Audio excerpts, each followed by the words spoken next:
Hello everyone, and welcome to Ramblings 86. Closing in on 90 now. Yeah, it's quite a trip, as it always is, to be fair. Mondays are always a little bit off kilter, as they usually are for me.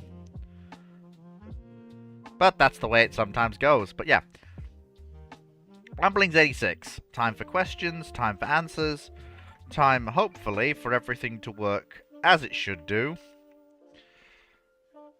Which, well, it should do. I hope. I'm also sat here looking, and I'm going, may not work. Because I also kind of know... I kind of know how this goes. Occasionally. And hello, Stephen Mayer. Nice to see you. As always.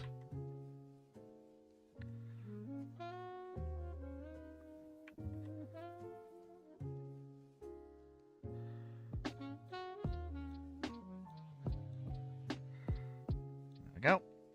I think it's a little bit off kilter this Monday. I'm not quite myself because I've been waiting for a phone call that never arrived, so probably be tomorrow. But you know when you're waiting for a phone call, who's they'll get back to you in a few days, and you're waiting. Yeah, that's me right now. But hey, that's the way it sometimes is. Can't be helped. Hello, John Shear. Nice to see you. Welcome, welcome, one and all.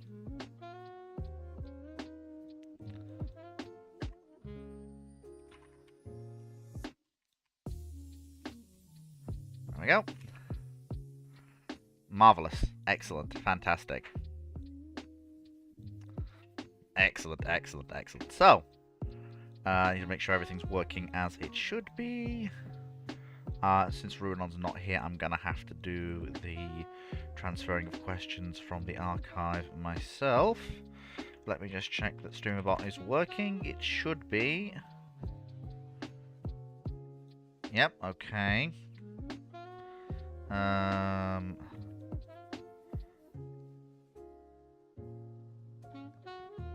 Okay, so I think we're now ready to start.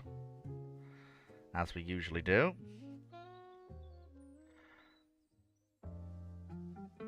Okay, very good.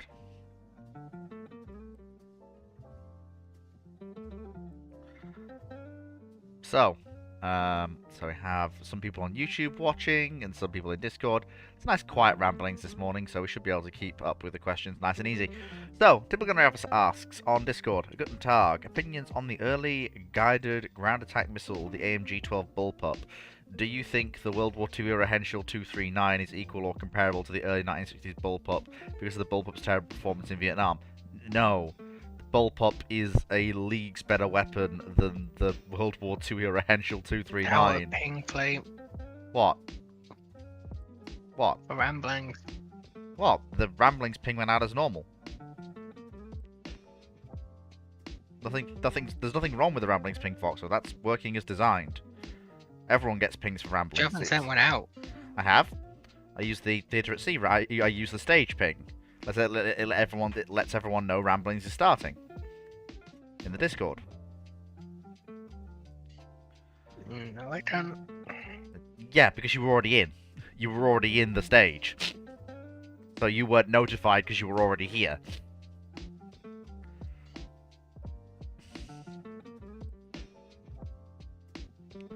So you didn't need to be notified because you were here.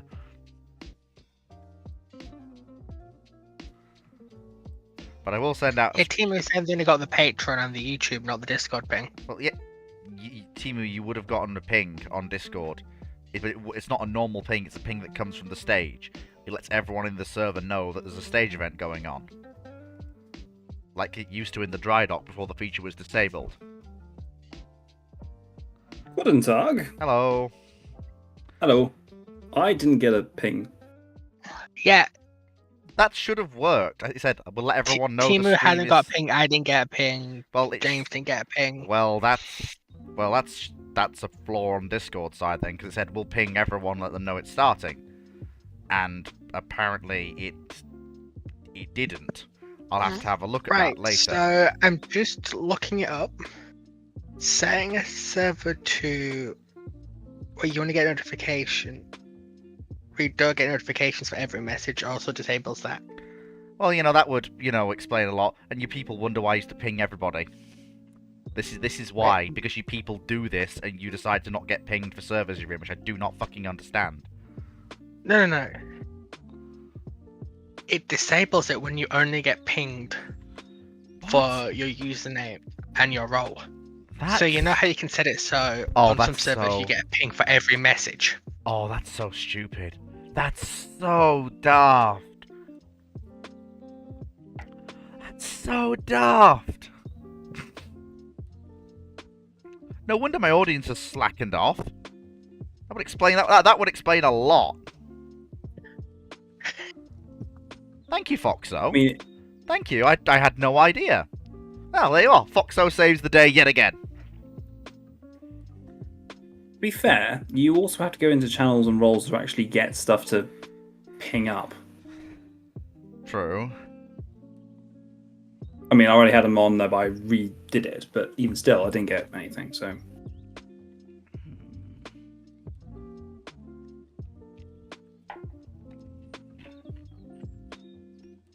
Oh, it's on the bright side. The audience is now building up. That's good. So it also only sends out that ping on mobile. It doesn't send it out on PC. What? Really? What sort of cockamamie nonsense is this? Oh my sweet Jesus! Discord. So it only pushes notifications to the mobile app version of Discord. Oh my god, that's silly. I swear it never used to work like that. It used to drag in entire... That's probably why they changed it. It used to drag in entire servers because you couldn't get out of it. That's probably why they changed it. Which is annoying. Timu, I hadn't even looked at your page. I hadn't even looked at the Patreon questions yet. Rude. Well, no, I don't look at them until Ramblings starts. That's just the way I do things. And to be fair, it's not one I needed to research because I know a lot about it. So Timu's question is first. Since Fleets likes trains, and I've been looking at the history of the Southern Railway Leader class, are there any other examples of railway history in the British Isles that were as ambitious to integrate new technologies to locomotives? Well, yeah. Any of the various electrification schemes that were pre-1925 when the Southern region got their third rail system started. All of those were exceptionally ambitious, with ideas to run express passenger, general freight, normal services on electric traction alone. Even the Southern region's electrification scheme still didn't foresee it doing anything other than working passenger trains, with no provision given to electric locomotives. Whereas the schemes thought up by the LNER, the Great Western region, and the LMS, they foresaw the total replacement of steam in a certain area with electric traction. And considering this is pre-1945 Britain, where electrification doesn't really take off apart from the southern region, and even then it's purely passenger traffic only, that is fairly ambitious. Very ambitious, in fact. Right, okay, so we did the one on the bullpup. Then I just check the archive, because Ruron's not here, so I have to go into the archive. YouTube Minecraft Watcher. I'll be visiting England in about a year, mainly Cornwall, but where nearby should I visit? You're better off asking that one to Alex. He lives in Cornwall. I don't live in Cornwall. I am not familiar enough. I can't recommend Land's End enough. I was going to go when I was down there, but there wasn't time, sadly. Land's End, really beautiful place. I've been to Cornwall a lot. Well, I could probably answer this question. do it, go for it, go nuts. I Hit 'em with the recommend old going 110. to Newquay. Newquay's quite cool. Very nice. Really good place to go surfing as well. And if you're into your intelligence stuff, GCHQ's there. One of them. They also have an airport. If you like something, if you like coastal walking, obviously Land's End's really good. I've only sailed around it, really close to it, but I've never actually been to it. Aside from that, if you can find really good like scone shops, Hmm. how they're called, go to those because they're really good and you can get really nice scones as long as you put the cream on first, then you put the jam. But that's a contentious conversation for other people. But yeah, no, getting to the country is good, and then walks around the coast is really, really nice. Stay away from Tor Point and Plymouth because they're interesting places. You don't want to go to there. But anywhere else around that coast, go to. Yes. And if you've got the time, there's a ferry that used to go from northern Cornwall to Pembroke. I can't. That doesn't exist anymore. Does it not? I No. remember I went on it like 3 years ago. Oh yeah, it doesn't exist anymore. That reminds me actually. St Michael's Mount is really, really cool. And if Very you nice. want to go slightly further on, the Scilly Islands are just off the coast. You can take the Sicilian 3, which is an old-fashioned like ferry. Definitely 1970s, 1980s design. So if you want to get on something old, recommend that. Hmm. Yes. I'm about to recommend Pembroke Abbey Yeah. if you want any sort of British or English history. Right. So, from Discord, Roboto Gorilla Ballad, which is a hell of a name, asked, what was the US reaction when the French mentioned their desire to annex the Saarland after World War II? I'd have to put that into Google to get the exact answer for that. But in order to not be a hack and, just give you an answer that you could get from literally putting that into Google, I will instead go from memory and what I know of French and US foreign policy in that period, which, while it may not be exactly right, will at least be an answer that you couldn't just get by, putting that into Google. My guess would be, and again, this is a guess, if you want the exact answer, put that into Google, but my guess would be that while there might have been some pushback in the immediate aftermath of World War II, the US would probably understand why the French want to annex it. Given that it provides them with access to a strategic resource they don't have, coal, good quality coal at that, and it denies that resource to the Germans. Given they've just gone through the second brutal war in a generation, I can think it's understandable as to why the French would want to annex it. Of course, that kind of became a little bit not really viable when the whole Cold War really got going, and the desire to have the Germans as willing partners and workable allies rather than occupied territory became a thing that people were keen on, even if the French weren't. I mean, it's not even that much. A part of it's... So, American foreign policy is, at this point, very much around... They didn't want to create yet another Versailles Treaty. Yeah. So the Americans were pushed very hard for at least West Germany to maintain it. Rebuild, reintegrate, don't treat them and like... maintain its Yeah. imperial integrity. Yeah. Which meant that they were completely opposed to what the French wanted to do, which was essentially start ripping chunks out of their mainland. I mean, the French at that point basically wanted to gut Germany. They'd been, on the receiving end of German. You get what I'm saying?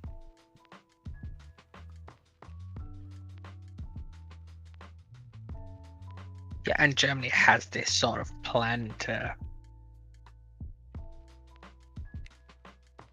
The Americans have this plan to. You don't. Oh, it's the bailout system that's in the early 50s. You mean the Marshall Plan? After the Marshall Plan. Oh, after the Marshall Plan. It was the one that ended up getting abused with gold reserves. Established the US government as... Competent? I remember how they did it. 'Cause it was a currency where the Americans artificially lowered their price of gold, which then meant countries could buy Build American up, gold yeah, cheaply on to the rebuild. American Yeah, to and rebuild, sell it on their own market at a premium. which meant they could rebuild their reserves of hard currency. And it almost crashed the US economy.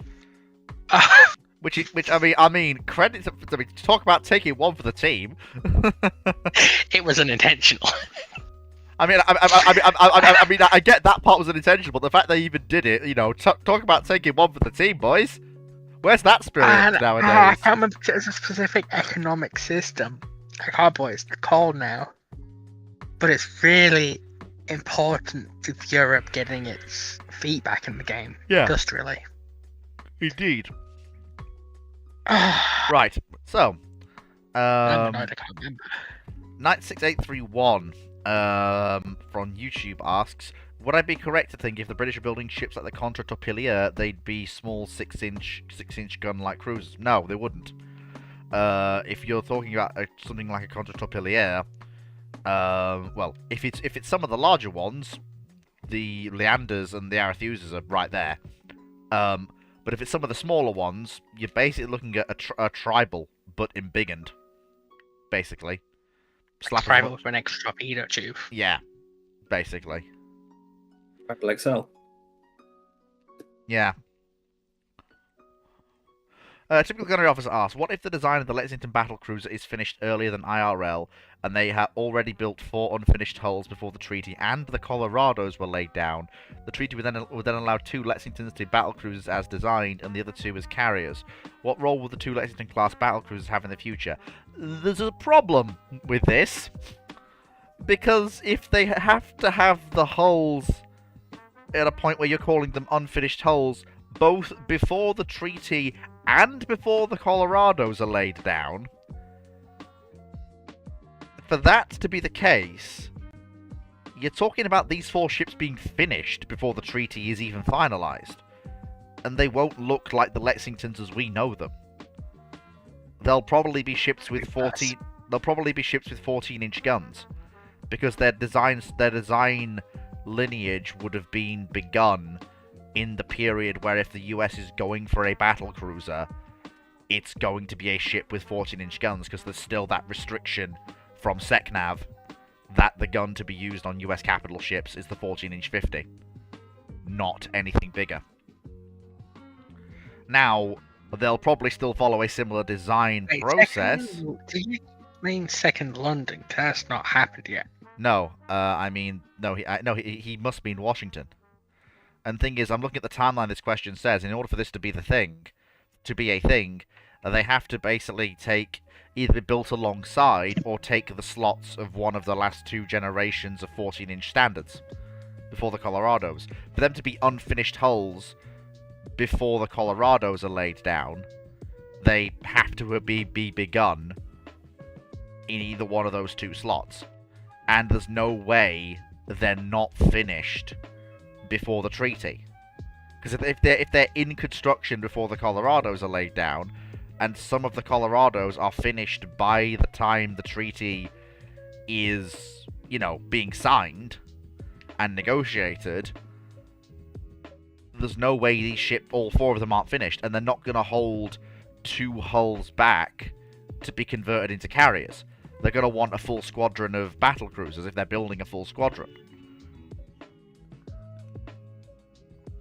You're looking at the Tennessees, and the latter 2 New Mexicos would have to be shit-canned to have the 4 Lexingtons.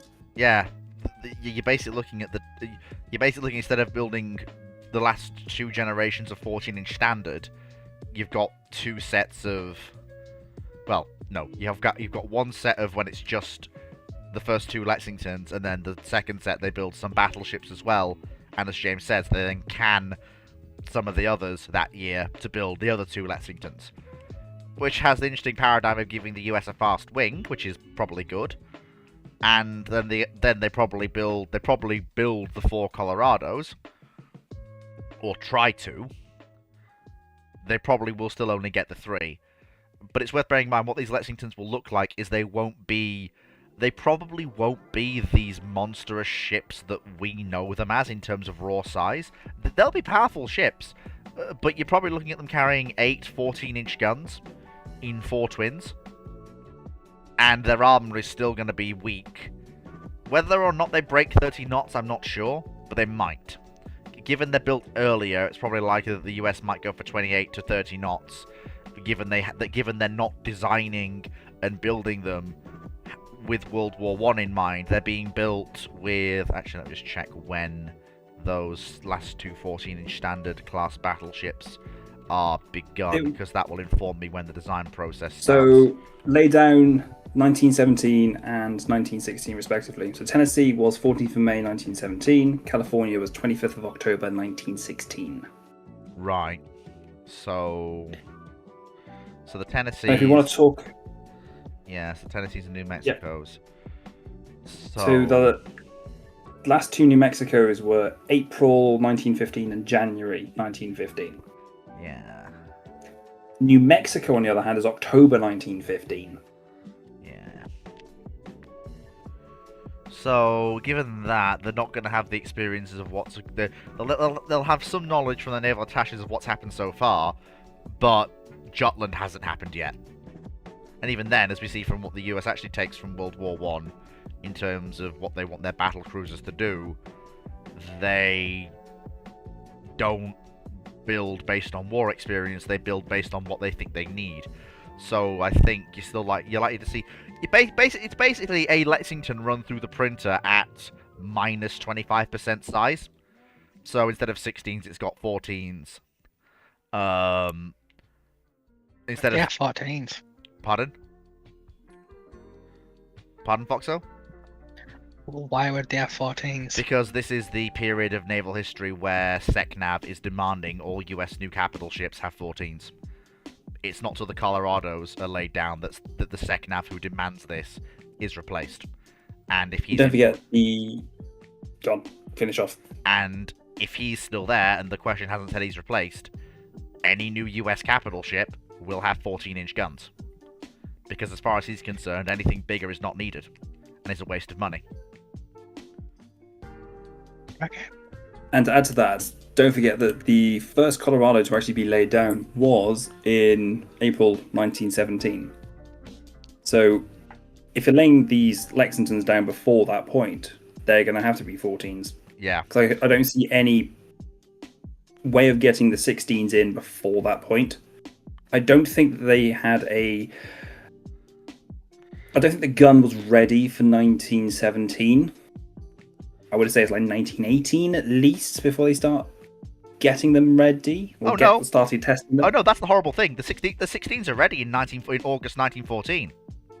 Oh, are they? Yeah, it's Secretary of the Navy George von Lengerke-Meyer who thinks that putting 16-inch guns on the standards will make the standards with 14s under construction obsolete.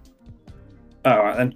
And therefore, and therefore, if he's going to build these battle cruisers, he's also probably still going to strenuously insist on it.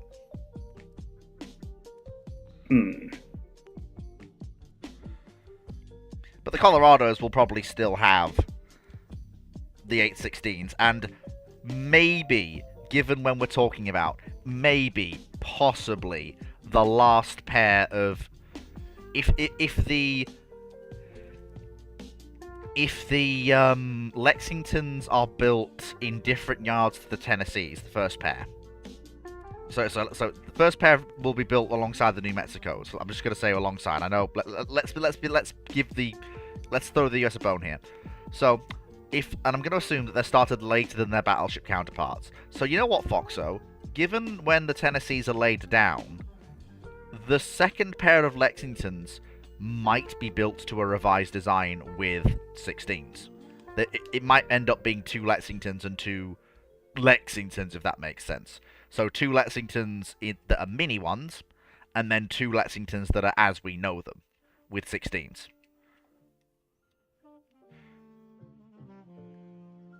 28 knots. Well, they are slow then. Well, slow by battlecruiser speeds at this point. Because Hood and the Renowns are appearing, and those things are quick. I think we can give him 30 knots, gunnery officer. Let's like, with the ship as fine with as the Lexingtons are in terms of just raw lines and everything else. Either way, we've kind of got into the weeds. But moving back to the question at hand, It's gonna be 28 knots. why do you think? Well, for the first pair, perhaps, but the second pair, I could see them pushing to 30 once they Because learn. you're shrinking them. Well, the first pair, yes, but the second pair that are the And normal. the Lexingtons, they've got as far as I'm aware, they've got a very good power plant. But it's very much base restricted. Yeah, I think you're right there. It doesn't scale well downwards. Yeah. So the first pair will be slower ships, but the second, that actually makes more sense because then the British will start building the Admirals, and the Repulse will be being constructed when it comes time for the second pair of Lexingtons, which have been built alongside the Tennessees. So they might be 30 knot, 16-inch ships. Yeah, that makes more sense actually. Yeah, so that gives us two different sets of battle cruisers, which is quite funny actually if you think about it. Assuming. Also means you're getting a second admiral at least. Yeah. So that gives you 4 battle cruisers by the time of the Washington Treaty, but it does mean that there will be battle cruisers that will. There will probably be still battle cruiser hulls included in U.S. construction. Probably wanted to get 6 ships for 3 things, and they'll be the things that have been built alongside the Colorados. And that means that there will still be two aircraft carriers we would recognize as the Lexingtons. But with the US now having 4 battle cruisers. Now, these battle cruisers are basically going to be the darlings of the US Navy.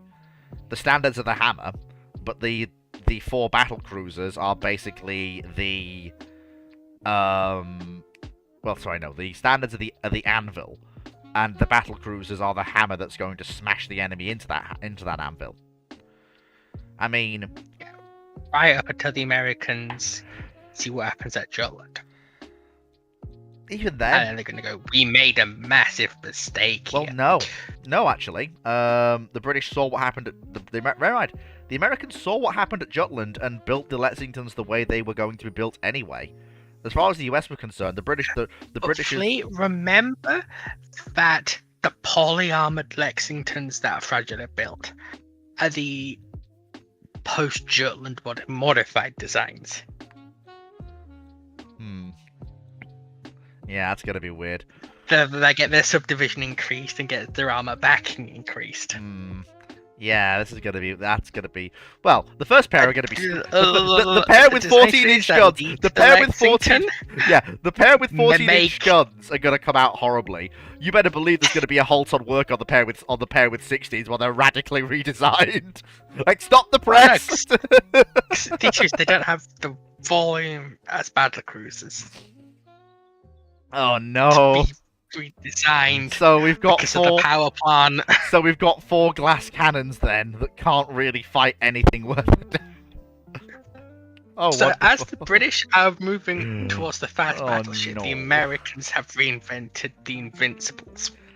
Except bigger and with less protection. No, I've got to give it to them. The original Lexington builds are inclined. Unlike Invincibles. I mean, it doesn't really help them too much, given what we've talked about.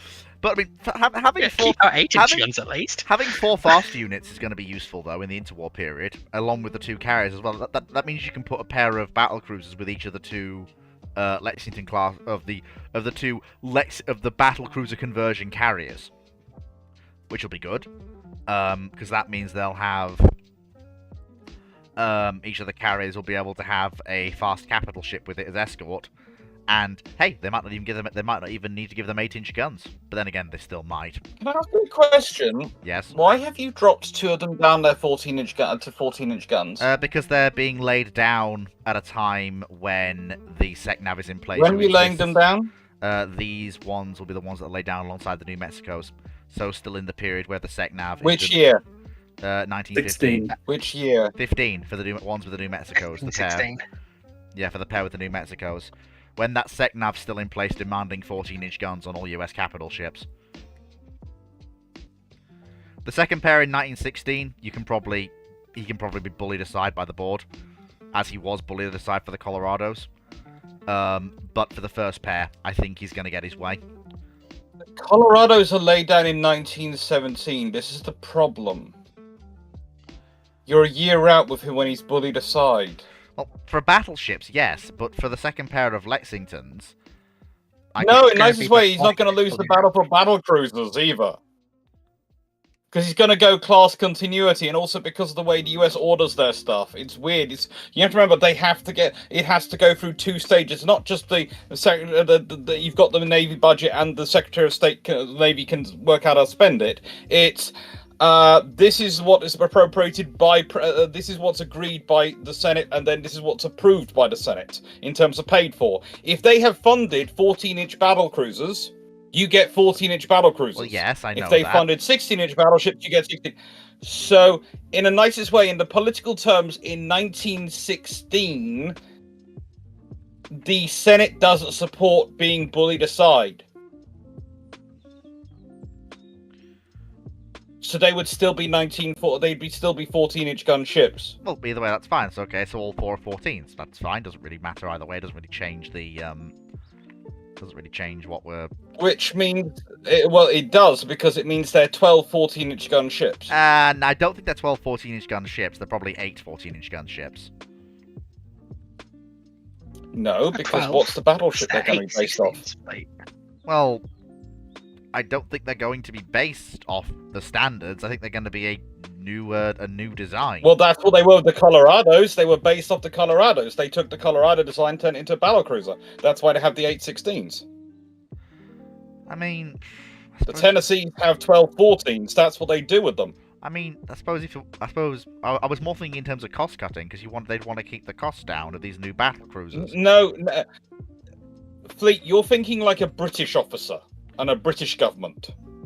Think like an American. Why do these battle cruisers have less guns than our battleships?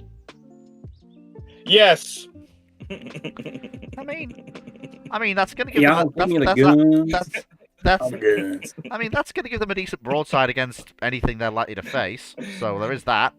It's also going to mean if you wanted to upgrade them later to double 16s, you could quite easily, because it's going to be pretty much the same size barbette. True, and that is going to help them possibly, but I mean it's going to be a bit of a job. I don't think they'll get that upgrade in the same way none of the other standards that could have feasibly got it. But it is an option. And before anyone gets upset with me about this discussion, I once had a discussion with a US senator a few years ago, back when the LTS program was first starting to have issues, and he'd come to King's and it was part of the thing, and we were talking about it, he said, the real problem is, of course, they don't have the same VLS cells as the Burks, and I still don't understand why they don't. Sigh. Anyway, moving back to the topic at hand. That senator, by the way, was very senior in their defense in their Senate Armed Services Committee. They let anyone onto those committees, just like we let anyone onto our committees in the UK. Shame. We tend to be more senior. We tend to be more careful about who gets a titled position on a committee.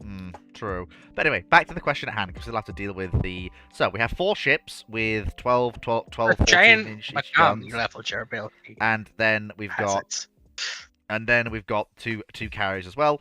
So grand total into Washington is 4 completed battle cruisers and 2 carriers. So... I mean, that's going to make the fleet problems more interesting, because now the US is actually going to have battle cruisers properly to play with. So, not sure if that'll change the lessons, because there's a difference between having cruisers stand in as battle cruisers and having actual battle cruisers to play battle cruisers. That's probably... You realise there it is a change that's going to happen, though. Okay, I'm waiting. Because think about it. You're thinking about it from the perspective of the Americans. What about how the British react to this? I mean... A 12, 14-inch gun battle cruiser with a speed of 33 knots. I don't think they're going to be 33 knots since That's they will be scaled down ships. I don't think you're going to get that out of. Well, that's what. I mean, that's what. If they're gonna have 12 14-inch guns, they're going to be pretty much the same size as Lexington. All four. They're of going to them. be 33 knot ships. All 4 of them. I, In nicest way, do you, as the Admiralty, laying down Hood and Anson and Howe and Rodney can't cancel in them. September, I mean- October, and November 1916? I mean, yes. No, not saying you cancelled them. Fleet, can you let me finish? Yes. Do you lay them down with 8 15-inch guns, or do you go for a design which has bigger guns? Honestly, I'd still live. Because they've got 12 14-inch guns. Yes, they have 12, 14-inch guns, but I would argue that I smell potatoes. So, I would Admiral, argue, are you comfortable laying down a ship which is materially weaker to compared to our American counterparts? I mean, it's not materially weaker. Are you comfortable ceding? Yes, it is. It's got 8 15-inch guns, sir. Yes, which are more powerful guns than the ships and the vessels than the ones carried by the American Than a vessels. 14-inch gun? Yes. A 15-inch gun is such an advantage over a 14-inch gun. You're comfortable with having 50% less guns? Yes, I am, absolutely, given the performance of the 15-inch 42 in action, as we've seen during the current conflict.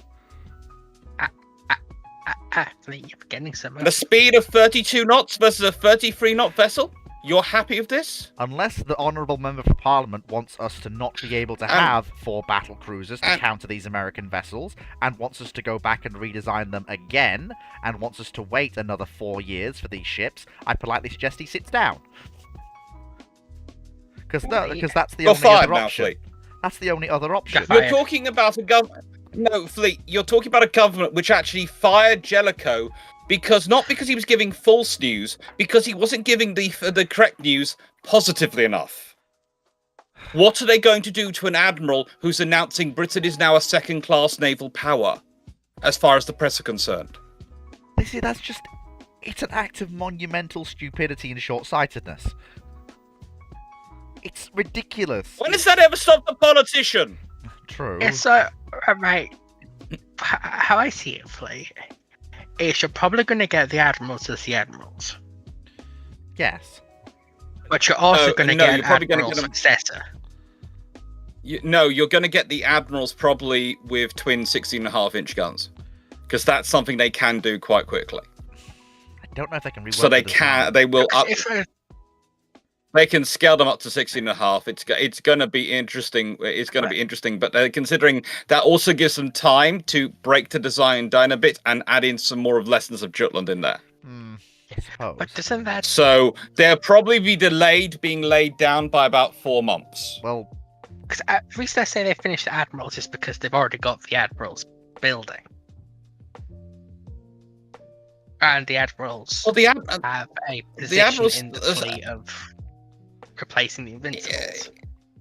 if you consider the admirals, they are not being built to replace the Invincibles. That's not necessary. Renown, Repulse has covered that, and frankly, the losses haven't really affected. The Royal Navy's building the admirals for the next war, because the Royal Navy always has a policy that it's going to sound strange. Immediately after a war, every major war, what happens?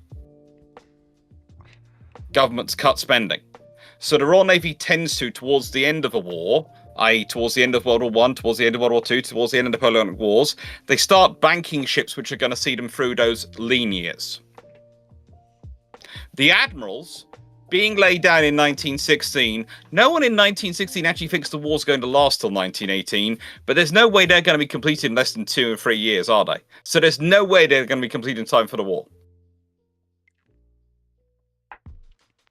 No. I mean, I suppose if you look at them that way, then that's more So, understandable. The Royal Navy, the Royal Navy is, if you consider that scenario, then the Royal Navy is going to literally go and use that the Americans laying down those ships as we now have to pause this, work this out, and they'll probably come up with something which is far closer to the fully armored battlecruiser concept, which then defines the G3, and it's going to have 16.5-inch guns.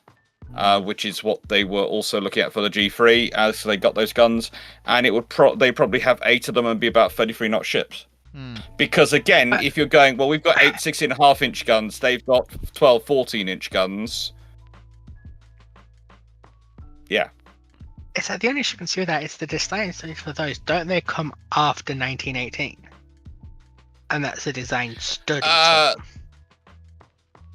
Well, and you see, this that's is the happening in G3 design studies. 1916, 1917. The Admiral class design studies that are they're still ongoing, and the thing is, they do have studies which have larger guns. They just have to wait. The closest gun they'd have available in numbers would be the 16.5 inch, because the 18 inch has gone back to the design board because of the experience of operating it from Furious and the monitors. And so the 16.5 inch, which is a 16.5 inch 45 from memory. Knight, as far as I'm aware, the Admiral class were not designed to use twin 18s. Well, no, No. there was a design study for it. There is a design study with twin 18s. There is a design study with twin 18s. There's also a design study, I think, with twin 16.5 inch. Yes. So literally, that's what they just. Yeah, but the triple turret is causing the British issues at that point, and they are not keen on going on it. Now that is the other option. They go for triple turrets, but if you go for a triple turret, you have to go for a far wider beam than even a twin 16.5 inch. Yeah, it's true. Because of having to support those guns. Yeah, honestly, what I was either a thinking twin was- 16 or a twin 16.5. The only reason I'm It- saying no, at that point it would be a 16.5. The British only go for 16 once they're looking at the treaties. Are going for 16. That's the end. The British prefer 16.5 because they like their 1.5 inch jump, and also because that means when the Americans get their 16s in service, the British go, "Oh, cute." Either we're way, already at 16.5. Either way, we have gotten very sidetracked when we haven't even gotten to the second part of the question yet. Okay. So, second part of the question is, what would their role be during the interwar and World War II period? So these 4 ships will basically be the fast wing of the US battle line. They'll be the scouting group. Yeah, fast wing, They'll scouting slot group. straight into their doctrine, but Yep. The scouting group is not the fast wing on the battle line. Well, Yeah. can be. No, it's not. No, it's not. These things aren't going They're- anywhere they're- near the battle line after Jutland. No, they are the scouting group. That's what the Americans. That's why the Americans are building ships that they're building. They are cruiser killers. They are scouting killers. They're not designed for the battle line. They are the scouting force of it because they reckon for the Pacific War, which is what they're conceiving to fight Japan back in 1916. They're already thinking about war versus Japan. They want to find the Japanese fleets. They know the Japanese fleet's advantage is going to be to try and conduct attrition warfare against them. So they need to find the enemy fleet, and then they need to fix it and hammer it with their standard battle line. Yes, that's right. They're not about fighting the battle line. Their nicest way, the idea was that if the scouting force, well, after the battle's been engaged, the scouting force main role was to go hunting for enemy carriers and enemy other ships which are not in the battle.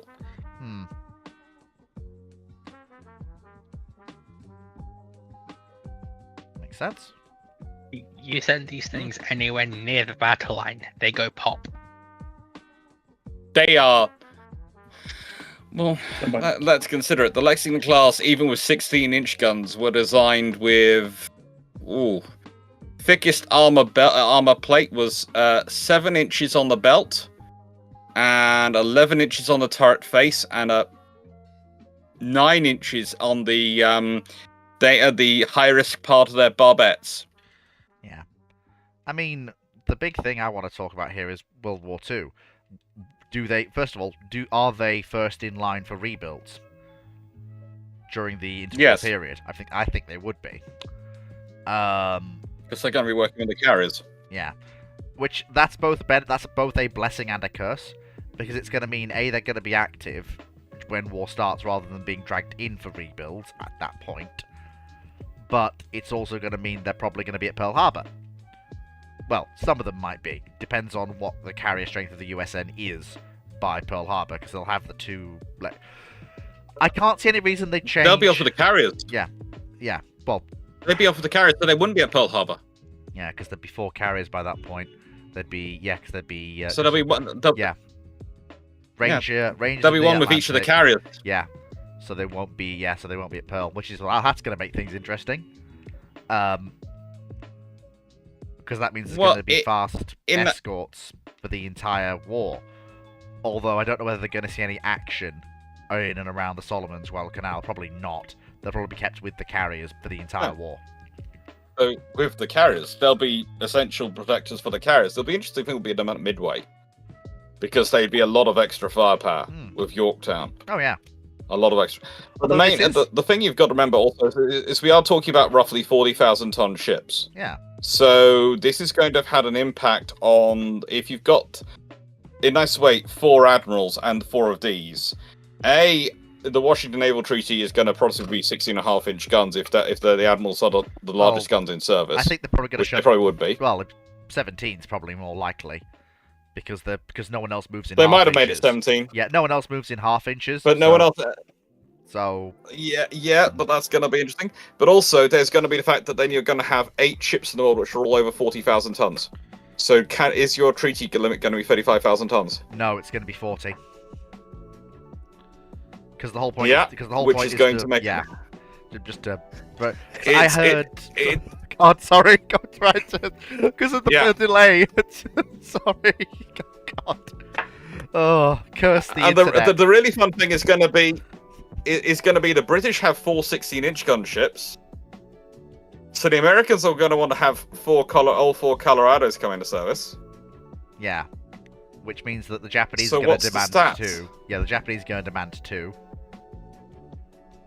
It's going to have huge repercussions. You can't even really predict World War II in terms of the Although capability this forces is gonna- available because This is going to mean the Nelsons aren't these gonna ships are going to exist, have though. so many ripples. Yeah, this is going to mean the Nelsons aren't going to exist.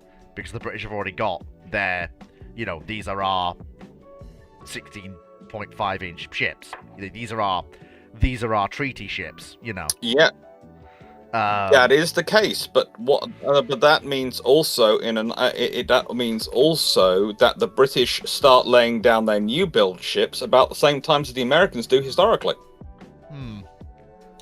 The problem with which So probably not gonna we get... probably get a pair of ships along contiguous with the North Carolinas, if not earlier. Because our battle fleet is older than the Americans. That's a good point, actually. Yeah, because we haven't got the newer ships in the form of Nelson and Rodney. Yeah, that makes sense, actually. Yeah, that's very clever. Which means we could have new build 40,000. We could have up to 4 new build 40,000-ton battleships in service by 1939. Armed with goodness knows what, because in a world where the limit is 17 inches, it's 17-inch guns. Is anyone dropping down to 14-inch? Yeah. Possibly they drop down to 15-inch. Honestly, you might see them drop to 16s and say, "Can we try and get to the 16-inch gun now?" Like, can we try and accept that as our new limit, please? Rather than, because it's 17. Although that is going to mean, well, the limit is 17, but no one will have built a ship with a 17-inch gun. Are you sure? Apart from possibly the Japanese, who might scream bloody murder, they've only got Nagato and Mutsu, and might demand one. Who also has the right to replace ships in that period? The French and the Italians do. But I'm going to be honest with you, neither side is looking to stump up the money for that. There's no... Yes. Yes, but when did the Littorios start their build? Well, the Littorios are built in response to Dunkirk and Strasbourg. And... I wouldn't say they're built in response to the Dunkirk and Strasbourg. Yeah, I was going somewhere with that. Yeah. And the reason for the choice of gun that the Littorios have was that it was a gun the Italians could work up in a reasonable time to fit the ships, because they had the designs and the experience from the 15s that they'd built for the Caracciollos. And I don't think the Littorios will have 17s. I do also think, however, that the Littorios will be 2 ships, not 4, and there will be rapid development on a follow-on class that will have 9 17s. Possibly that you'd call the Romers, I suppose. And however, I do Yeah, suspect... I think. Go on. I think the thing is, it's a case of 15's fit and he's happy with, and in two words, sort of, Il Duce is happy with 15's. Italy has the capacity to develop a 17-inch. They have the industry. They're happy with 15-inch because, let's be honest, what's the battleships they keep seeing? They see most of from the Royal Navy in that period in there. Well, it's the R's and the QEs. Which are 15-inch gun ships. Yeah. But in a world where the British have 16.5-inch gun ships, and they are trying to keep the world peaceful, what are they going to keep turning around the world and showing up? Well, yeah, the admirals, and I appreciate the sentiment, but I would point out that while the Nelsons were slower ships, the Nelsons were often in the Mediterranean, and they were a lot more powerful than anything that the Italians had, and yet the Italians still went for 15s, rather than trying to build a 16 for the Littorios. But Fleet, which catches the world's media attention? The Admiral HMS Hood doing the world tour with her 15-inch guns, going around the world, showing off the status, visiting all these massive ports around the world and doing all those things, or Nelson and Rodney showing up for a visit? Well, to the public, it's Hood. To the actual people, to the military men, it's Nelson and Rodney. To Mussolini, who's a press man. Bit of both, I'd suspect, because he's not an idiot. He's going to know Hood's And now very... have Hood replaced by four sisters who keep going around the world, which are armed with 16.5-inch guns, the biggest guns of any ship in the world.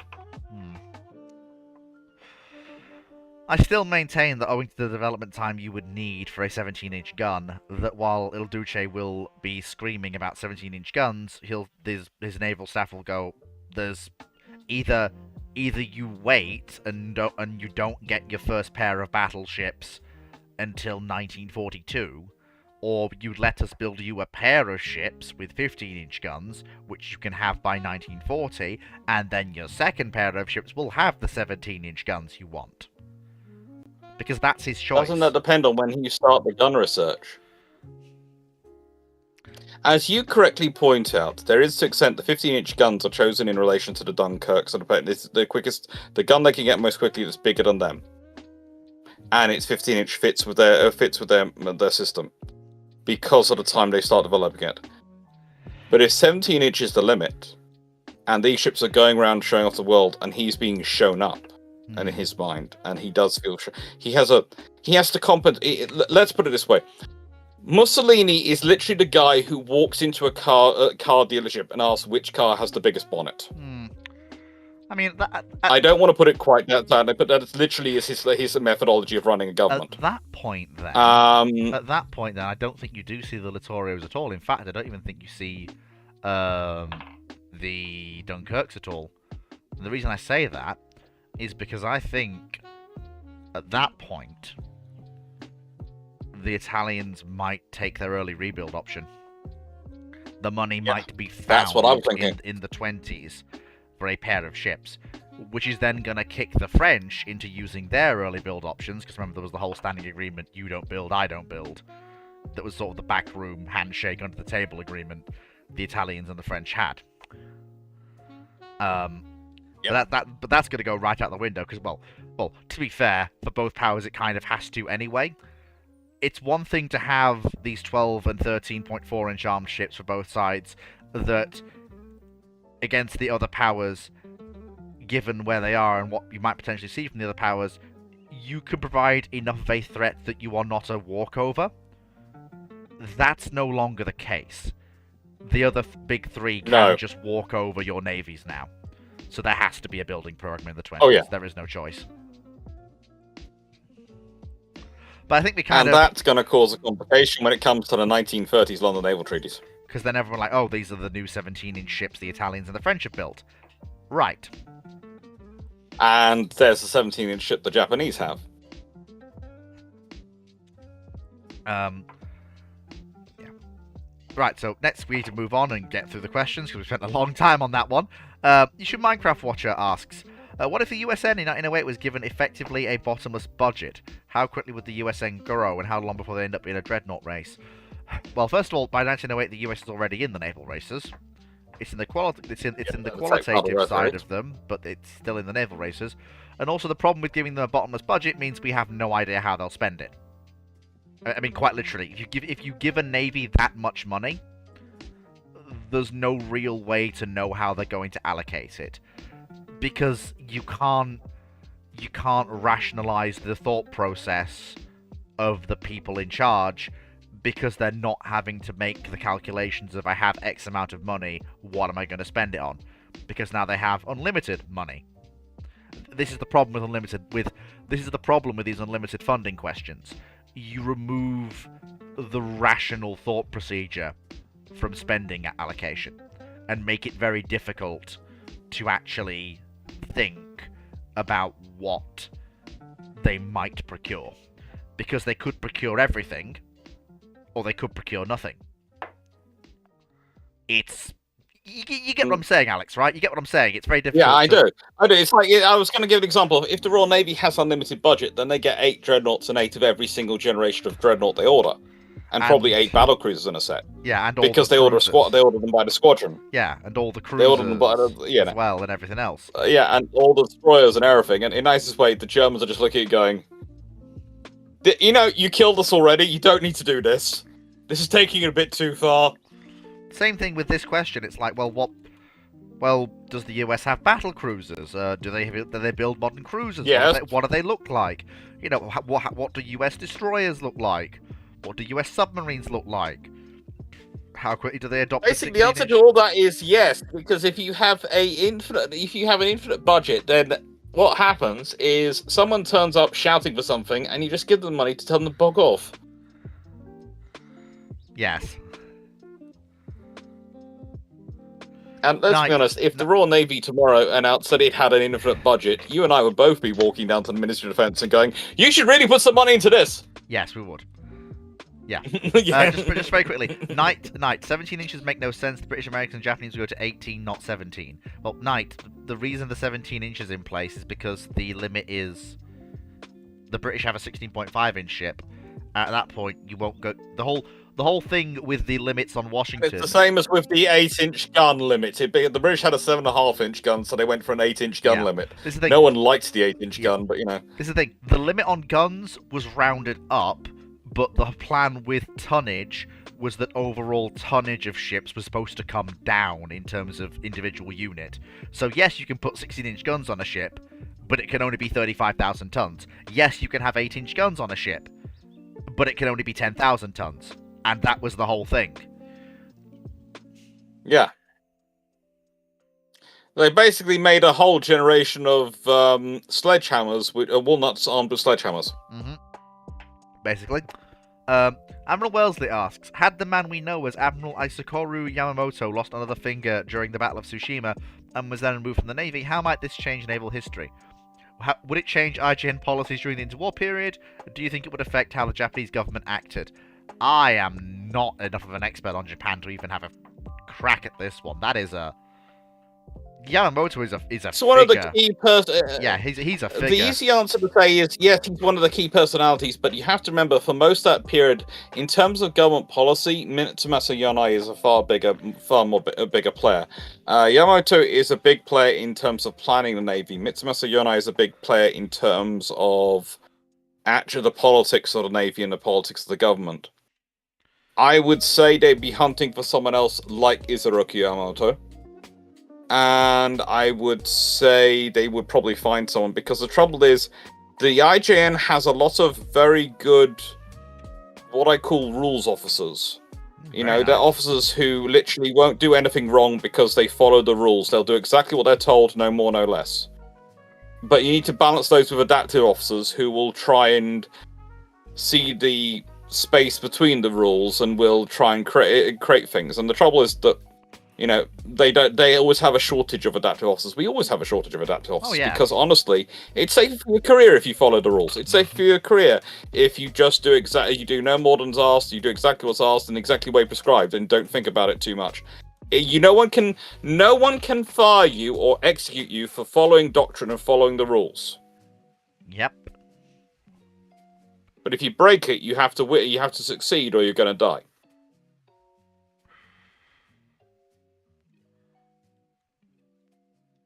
That's the problem. Hmm. Makes sense. Right. Mhm. Next question. YouTube Minecraft watcher, what if every British frigate in 1790 becomes a Constitution class frigate, 24-pounder version? Well, then every British frigate is an absolutely terrifying opponent. Quite literally. It is... Suddenly British frigate captains start taking fourth-rate ships of the line as prizes. Pretty much, yeah. So, when exactly is that again? 1790, just prior to the outbreak of the French Revolution. Oh boy. Good lord. In the nicest way, the French Navy and the Spanish Navy are actually snookered. And I hope the Americans do not launch the War of 1812. I mean, honestly, No, they at don't. that point, It's- do Spain throw their lot in with the French when they look at the French fleet and go, you know, I'm looking at that fleet and I'm going, that's a lot of... The French fleet's a lot smaller than it was. No, I don't think I will, actually. I'm not getting involved in that. I'm just clarifying. Just clarifying, because I'm just checking my numbers. How many they had in 1890? That's all the In frigates. 1790. That's not even just the top-end ones. That's all the frigates. Good lord. Okay, in 1794, in terms of what we consider frigates, the Royal Navy has 186. Mm. 186. Good lord. That's 1794. By 1814, they have 519.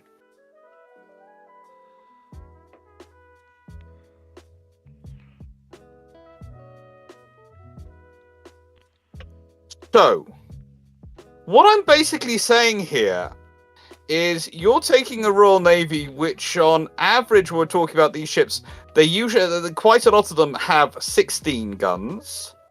Some of them have 20 guns or 28, and only 78 in the terms of 1794 have 100 and have between 32 and 44 guns. It's 134 have that by 1814. And basically making them all up to almost equivalent to a fourth rate in terms of firepower. The Royal Navy are not only very happy with you, all the Royal Navy's commanders are now very happy with you because they are now commanding ships which are large enough they're going to be made captains, and they're going to have to get their command posted. Very nice. Very, very, very nice. Very nice. And yeah, it's very nice, but I think there's also a qualification that you might have just found a new way of committing genocide against the French and the Spanish navies. Just a bit, yeah. Typical gunnery officer asks, opinions on the US 75mm half-track tank destroyer. Do you think it's one of the most underrated tank destroyers in World War II since it destroyed Tiger I tanks in North Africa? Well, I would point out that the M3 with the French 75's performances in Africa, I am not aware of it ever knocking out a Tiger I. I know that they worked with other US tank destroyers in North Africa to deal with the counterattacks Kasserine, but I can't recall any information where a US M3... It's a contested claim from the encirclement of Tunisia. Yeah, that would explain a lot. I can see why it's contested, because I'm sure... By the sounds of it, it's contested by 6-pounder towed anti-tank crews. Well, yeah, I'm not surprised. One of those things I'd expect to be able to deal with a Panzer 6. One of them I would expect to bounce off even the rear armor. The French... It's the same 75 that's on the Sherman. No, it's not. It's the French 75. It's the US version of the French artillery piece. It's not the same gun as carried on the Sherman. It's got And similar performance characteristics. no, it's not. It's got a worse. It's not so much the gun itself; it's the shells it can fire. Yeah, And the just French. checking now, and it could fire the same shells the Sherman's could. Yes, yeah, I'm aware that the M3 GMC was there, Seed Orders. And while it was an effective anti-tank vehicle, Tiger Killer, not so much. I mean, it could fire M61, Which, which yes. the Sherman's fired, and the M61 was not effective, but it can knock out heavy German armor. Yes, but the And the chances of it having... M61 is the same shell that the M4A1s were carrying during said campaign. I find it highly doubtful that shell would have been issued to the half-track cruise. It was. It was their primary anti-tank shell. It's just one of those... M61 APCBC shot.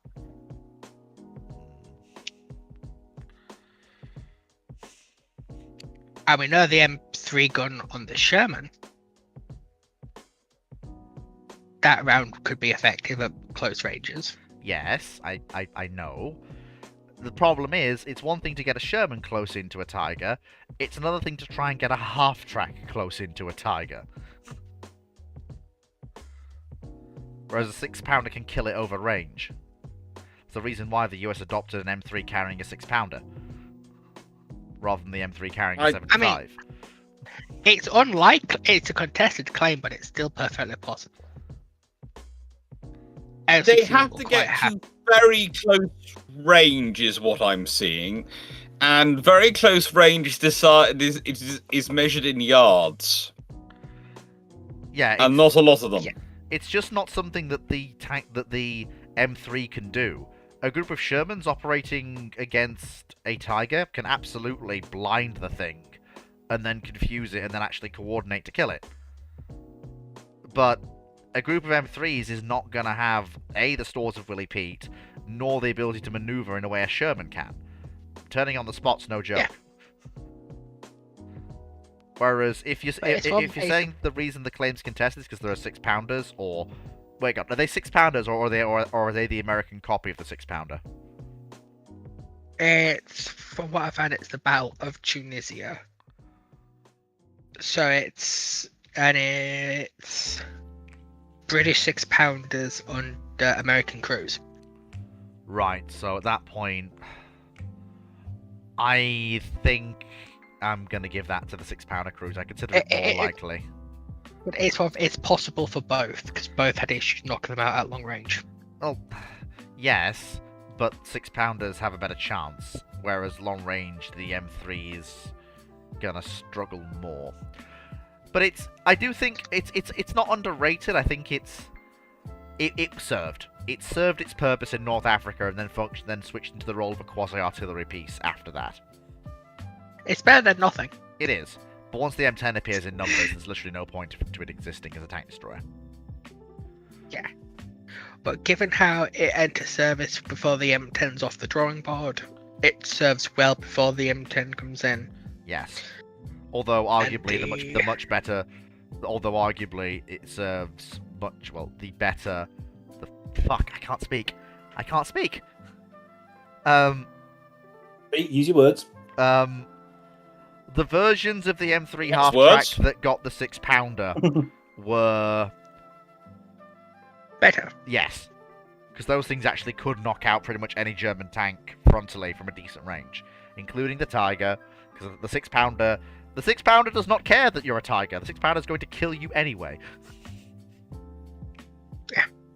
The 6-pounder does carry if you're a Tiger. Just to paint something different on the screen, on the armor, on the shield. Well said, Alex. Yeah. For a second there, I thought you were going to... You had me going, your hand is in the first half.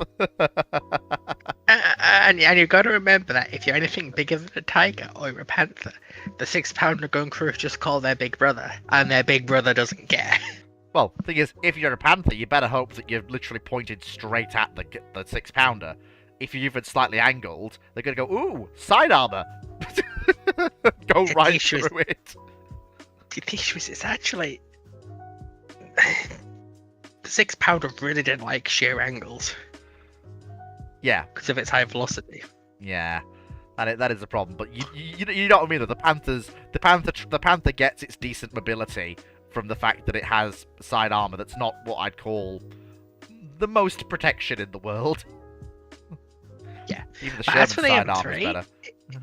If you're talking about either using the M3 or the Toad anti-tank guns, 75 anti-tank guns, The I'd US, take the M3 any day. well, thing is, Foxo, there were no Toad 75mm anti-tank guns in US service.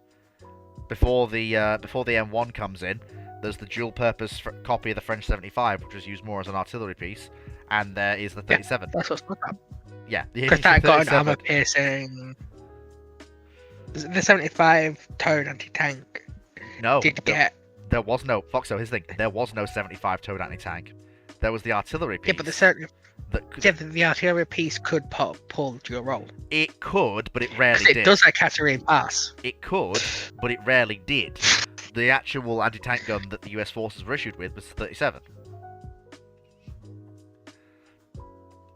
Either way, doozy of a question next, and I need to take 2 minutes to check on the dog quickly.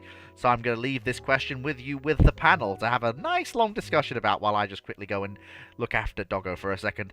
Bone Mill Boy asks, how would the survival of an independent Ukraine affect the interwar period and run up to World War II?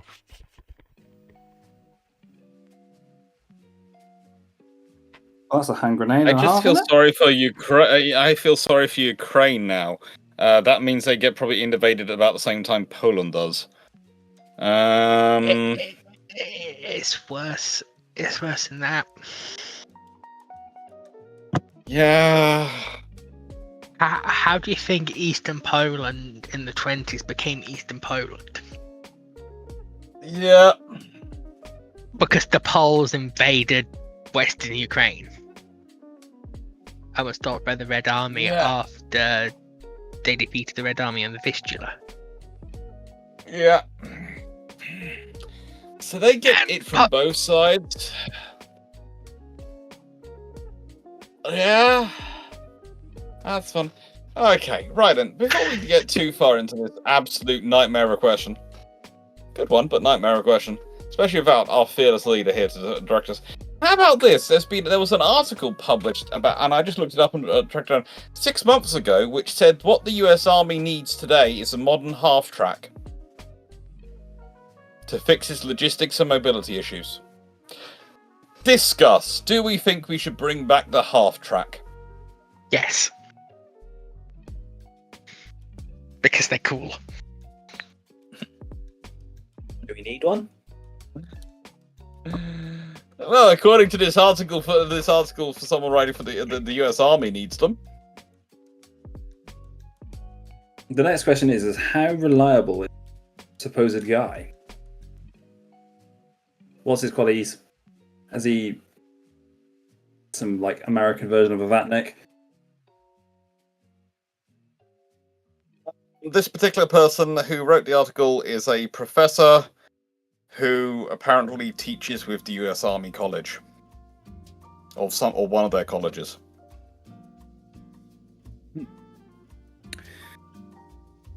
Interesting.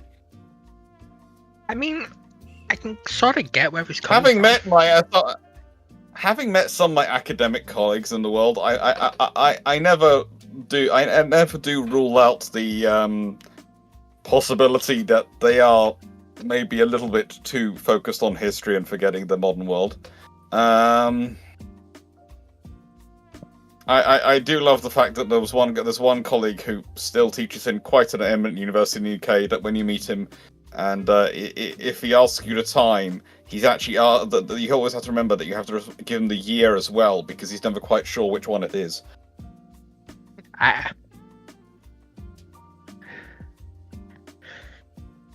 Old people. Fox, so if ever I get that bad, you have my permission to hit me round the head. And before you say, did you just say old people for him? Because this particular gent is 2 years younger than I am. Oh, so he was born last millennium. I see. Yes, yeah. So what did I miss? Well, we decided your question was a hot potato you left us with, so we moved on to the next question, which was a paper, which, because we were discussing half tracks, etc., which I remembered from 6 months ago, which someone I sort of tangentially know through a conference, who's a professor at one of the army colleges in the US, said the US Army needs a modern half track for them to regain their mobility and mobility and logistics advantage. Mm-hmm. And we're discussing whether that was viability. And Foxo's view was that'd be cool. James was checking to see how sane they were, and Runon has just gone silent as they're off crying somewhere at the fort. Oh dear. I think it would work though, with a massive asterisk. Oh dear. It has to give you basic protection against drones. FPVs. I think a good idea is to currently look at current conflicts going on in the world. Is there any half tracks knocking around? Right. No. Yeah, there you go. Yes. That's the reason. Yes. What? There The are. Russian army's been spotted using some.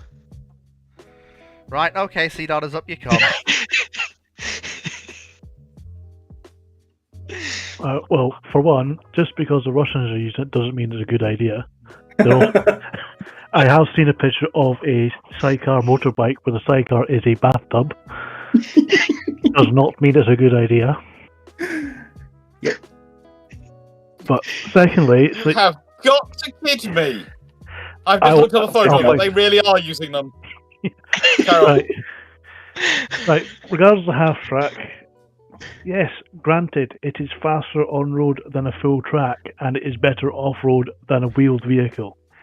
It is also slower on road than a wheeled vehicle, worse off road than a full track, yet you still have all the maintenance headaches of a full track. You might as well just go full track. Mm-hmm. And wheeled vehicles these days are not exactly bad off road either, given the size of the wheels. Mm-hmm. I agree completely. I mean, the M3 half track lasts as long in other army serves as long as it did because it's basically a truck with a long back wheel. Indeed it is. Therefore reducing a lot of the maintenance headaches, but it's still there. It's still so you still got a track to maintain. You still got lots more wheels to maintain. It's just one of the more simpler and rugged versions of it you can do.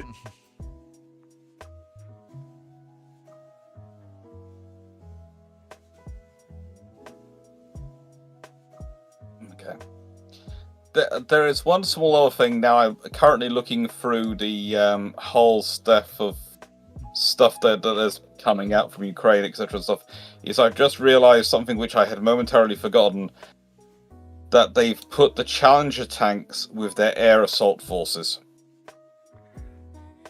The reason for that is basically they know they're not going to be conducting any airdrops, and they feel like the best way to make use of the best armor that they have, well, some of the best armor they have, is to put it with some of the hardest fighting units they've got. Mm-hmm. Which makes perfect sense when you think about it. I agree. It's just that apparently has led to a whole thing of should there be more effort to make the Challenger free air deployable? Oh, According come to an on! article which I just Ow. found. Oh, good lord. They think we should have large enough jets that it can be kicked out the back of it, and we should have the special systems which allow it to deploy. So we could copy it and deploy them with the parachute regiment. Hey. And I think the heaviest tank ever kicked up the back of a plane whilst it's still flying was the Sheridan. And that's not exactly heavy. Yeah. No. And that was the low altitude extraction system, which is basically skimming across the ground. Doesn't it depend how you define dropping out because Can we? haven't Can they we?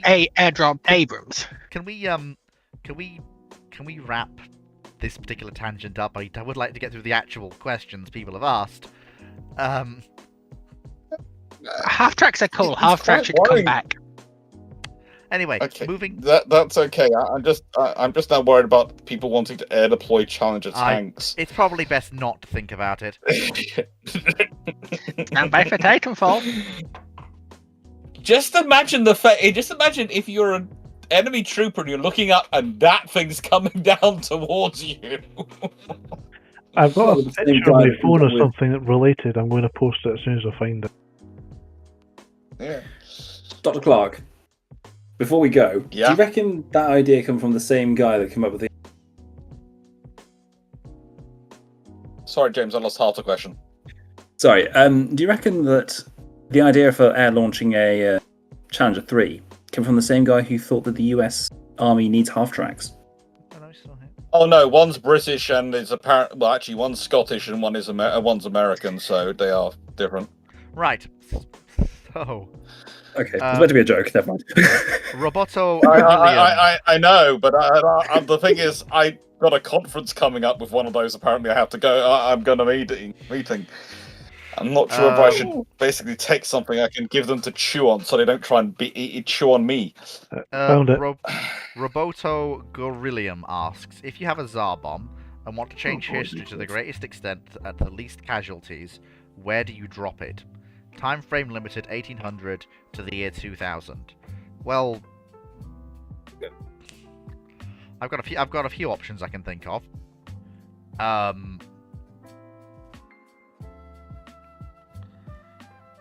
The first one is, well, the obvious one. Probably on Berlin, 1940. Because that, while it does reduce the city of Berlin and the surrounding area to rubble, it does gut Nazi high command at a point before France has fallen, and before a certain event that YouTube doesn't like mentioned, the H word, really gets going. In a major way. Wasn't the criteria the cause to change history the most? Yeah, with the least casualties. That would change history, because it would mean there would be no Soviet occupation of Eastern Europe, at least not the one we would know. Half of Poland would be lost to them, sure. But if the Reich has basically been decapitated to a level that Berlin is just gone, along with everyone who was in Berlin at that point. And it's from 1800 onwards. 1800 to 2000. I go for Washington 1861 if you want to change history the most for minimum loss of life. Not in a good way, but it would change history massively. It would. I mean, that would... Because if that happens in 1861, then the Confederates go independent. Oh, what a horrible thought. United States gets torn in two, and the world becomes a very different place. Yes, it becomes more horrible. And it's gonna change history throughout World War One, World War Two, everything. All those stuff is gonna. Because let's be honest, one of those might ally with the Allies, and one might ally with the Germans. Yeah, I could take a good hint on which one's going to ally with the British. The one that the one the British will actually associate with and trade with, and not be horrified by the mere existence of. Potentially. Yeah, because that state continuing to exist is a horrible thought. But the question was changing history the most. Yes. With one event. Yes. Didn't say it had to be positive. True. In that case, I will hit Constantinopolis, because it's still called that until the Turkish Revolution, in 1801. Okay.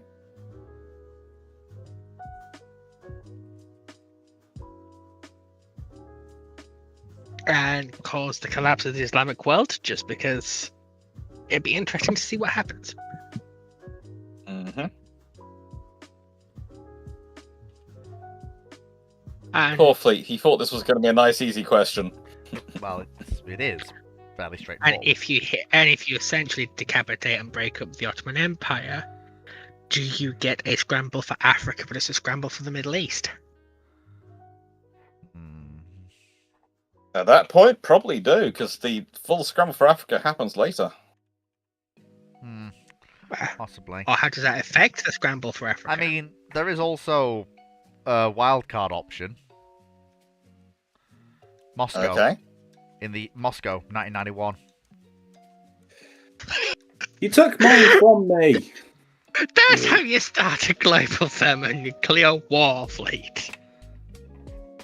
Actually, I guess that would change the world, wouldn't it? I've got one better for you, Fleet. All right, I am listening. What you do is, you do it in 1946, before the Ruskies get a nuclear weapon. Oh, But that would, the dead man's finger trigger. oh Dead man yeah, finger? yeah. That Mhm. would, because that would lead to the breakup of the USSR into the various component socialist republics. Exactly. At that Also, The the Poles other would moustache liberate man themselves. dies. Yeah, the Poles Which would is good. the Poles would liberate themselves. So would the Czechs, the Hungarians, and the Romanians. Because without the Red Army there to enforce communism, it wouldn't be able to bed itself in. Victory. And then we won't need to do Operation Downfall. Is it Operation Downfall? Operation Unthinkable. Unthinkable. That's the Badger. Yeah. Downfall was Japan. Yeah. I knew one of them would include nukes. But yeah, that'll probably be the best one, because then I don't think modern day issues. Well, we're allowed to talk about modern day issues as and when, I feel like discussing it. Look, we're now in my I would have server. to say, We're if now in you my are server. able- I get to make the rules. Oh yeah. As I well would on the say- Dragon, we're not allowed to talk about modern politics. Yeah, I would say in 1946. I'm trying to track down the exact village I'd be aiming for. Why are you aiming for a Mm. village? I know exactly which one he In means. 1946. Where Stalin is. No. I'm going for a village in China. Oh, kill I'm man. gonna take out Mao Zedong. Yeah. Well, that'd be interesting. I mean, that would probably result in the Nationalists winning the Civil War, which would be good. If you take out him and his high command, yeah. There's a joke there. There's a real good joke there. I guess That has a massive impact on the Cold War scenario entirely, because suddenly those wars between those border wars between Russia and China could have real teeth. Hmm. Indeed. And just for funsies, 10 seconds before midnight in London in 1999. 10 hours before the next January the 1st, during the Millennium Celebration. Hmm. Why? Why? Yeah, why? A, it would get rid of London. B, because one person I know would be there would mean I won't be born, which is positive. And thirdly, it'd be funny. Talking But you'd also privileges get for rid of vote. HMS Belfast. Yes. You get rid of HMS Yeah. Belfast. I don't mind the fact that you probably cost my life, and Drax as well, because we're probably in the range of a Tsar bomber going off in central London. But you take out HMS Belfast. Hmm. Yeah. Right. So next question. Fair, but YouTube- sacrifices must be made to achieve full domination. YouTube Minecraft Watcher asks, what if the Regime Marina in 1919 had all their battleships turned into Littorio class? How would the world react? That gives them 6 Littorios, which they can't fuel. and don't know how to operate because all of the Italian fleet are still 19 coal burners at that point. Yeah, but they have access to oil in 1919. They can do that. They can fuel them. So we don't sort that. That's an infrastructure thing, and they have access to the global market, and they can do sort of things. No, them getting those Littorios in 1919 means they have 6 most modern battleships in the world in 1919, and that's going to cause the French to be absolutely apoplectic. Yeah. And it's also going to cause trouble for the British and for the Americans. So, in the nicest way, it's goodbye Washington Naval Treaty. At which point, the advantages of the Littorios doesn't last that long. No, it does not.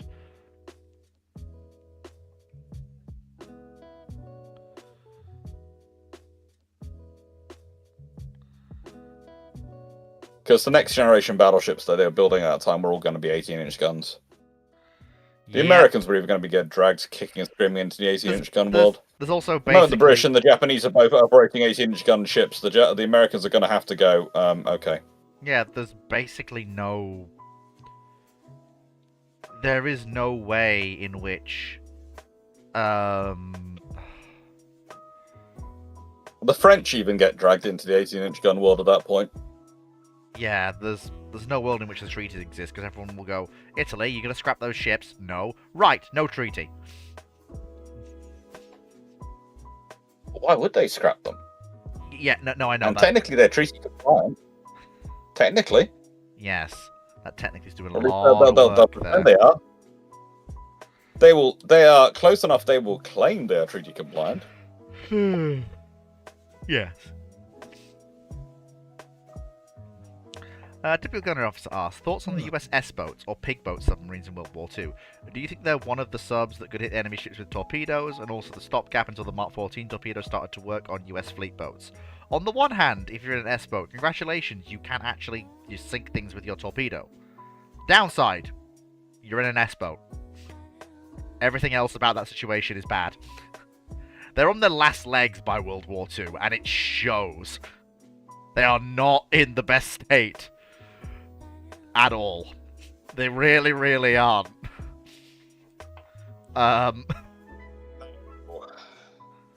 Like, yeah, you've got working torpedoes, but the rest of the boat is just dying around you. It's just, oh no. And they were so innovative as well, which makes it even more problematic. Yeah, it's like, when they were built, they were cracking boats. It's why they're still at a basic level of combat capability even by 1941. But therein lies the rub. Yeah, it's been a long 2 decades. It's been a long 2 decades of service. When you realise that one company which built some of them, the Lake Torpedo Company, which was out of Bridgeport, Connecticut, literally is founded in 1912, dissolves in 1924, and literally designed one batch of the S-Class. Yeah. And they are... Well, they serve quite well. One of them serves till 1946. Yep. But honestly, she's commissioned in 1921 and was launched in 1920. I'm not sure if anyone had suggested to me the idea of going underwater in terms of boats of that generation when they have reached plus 20 years old. Yeah. If it'd be a case of, well, I'll go underwater after you've gone underwater in them, underneath them. Yeah, please, thank you. Yeah. You can go strapped to the hull. Yeah. But you know, S-23 was the last vessel, last of the S-Class in commission, and she was decommissioned the 11th of June, 1946. Yep. She had a good long run. Oh, she did. She really did. YouTube Minecraft Watcher asks, what if the American Secretary of the Navy in 1914 suddenly passed away from a stroke? Would the 16-inch be adopted earlier? Yes. Absolutely. Yes. Everything from the New Mexicos onwards. Sorry, yeah, everything from the New Mexicos through the Colorados has 16s. The only thing holding them back was that vocal opposition, and very, very successful in convincing Congress opposition. Once he goes away and is replaced prior to the Colorados coming in, suddenly it's exceptionally easy to get Congress to approve the Colorados with 16s. So you are talking 3, 5. You're talking, before we even get to the Colorados, 5 ships with 8 16s. At that point, are the Colorados then 10 or 12 gun-ships? That's where we are. Probably 12 gunships. Yeah. But the main problem you have, if they've jumped up to 16s that early, is what have the British responded with? The R's might be 16-inch ships or 16.5-inch ships. Actually, no. The R's. This whole point with the R's is they're bulk build-out ships, so it wouldn't be the R's that would change. It would be the. You might get Agincourt with her 618s. The Admirals would probably be 16.5-inch ships, not 15s. Or if the 18 has worked on Agincourt, then they'll be 18s. Yeah. Because that's the thing. If Agincourt's come out and she's got 18-inch guns and she's worked, then suddenly Makes sense. But yeah, it's a interesting scenario. Roboto Gorilla Balon asks, did Japan's enemies ever discuss the desire to annex parts of Japan? Aside from the USSR, No. Yeah, apart from the USSR on Hokkaido, no, not really. Even China had. China had the express influence, interest in Okinawa. They had interest in it, but the real chances of they them, claimed historical claim to it. which everyone promptly and rightly ignored, because it hadn't been theirs for so long.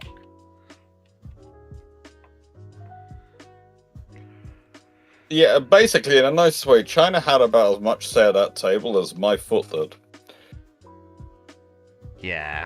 Which sounds terrible, but the thing I always tell people about is that the annoying thing about diplomacy is whilst everyone who thinks they should can turn up and make a statement, only people who can actually deliver effect will get to decide what happens.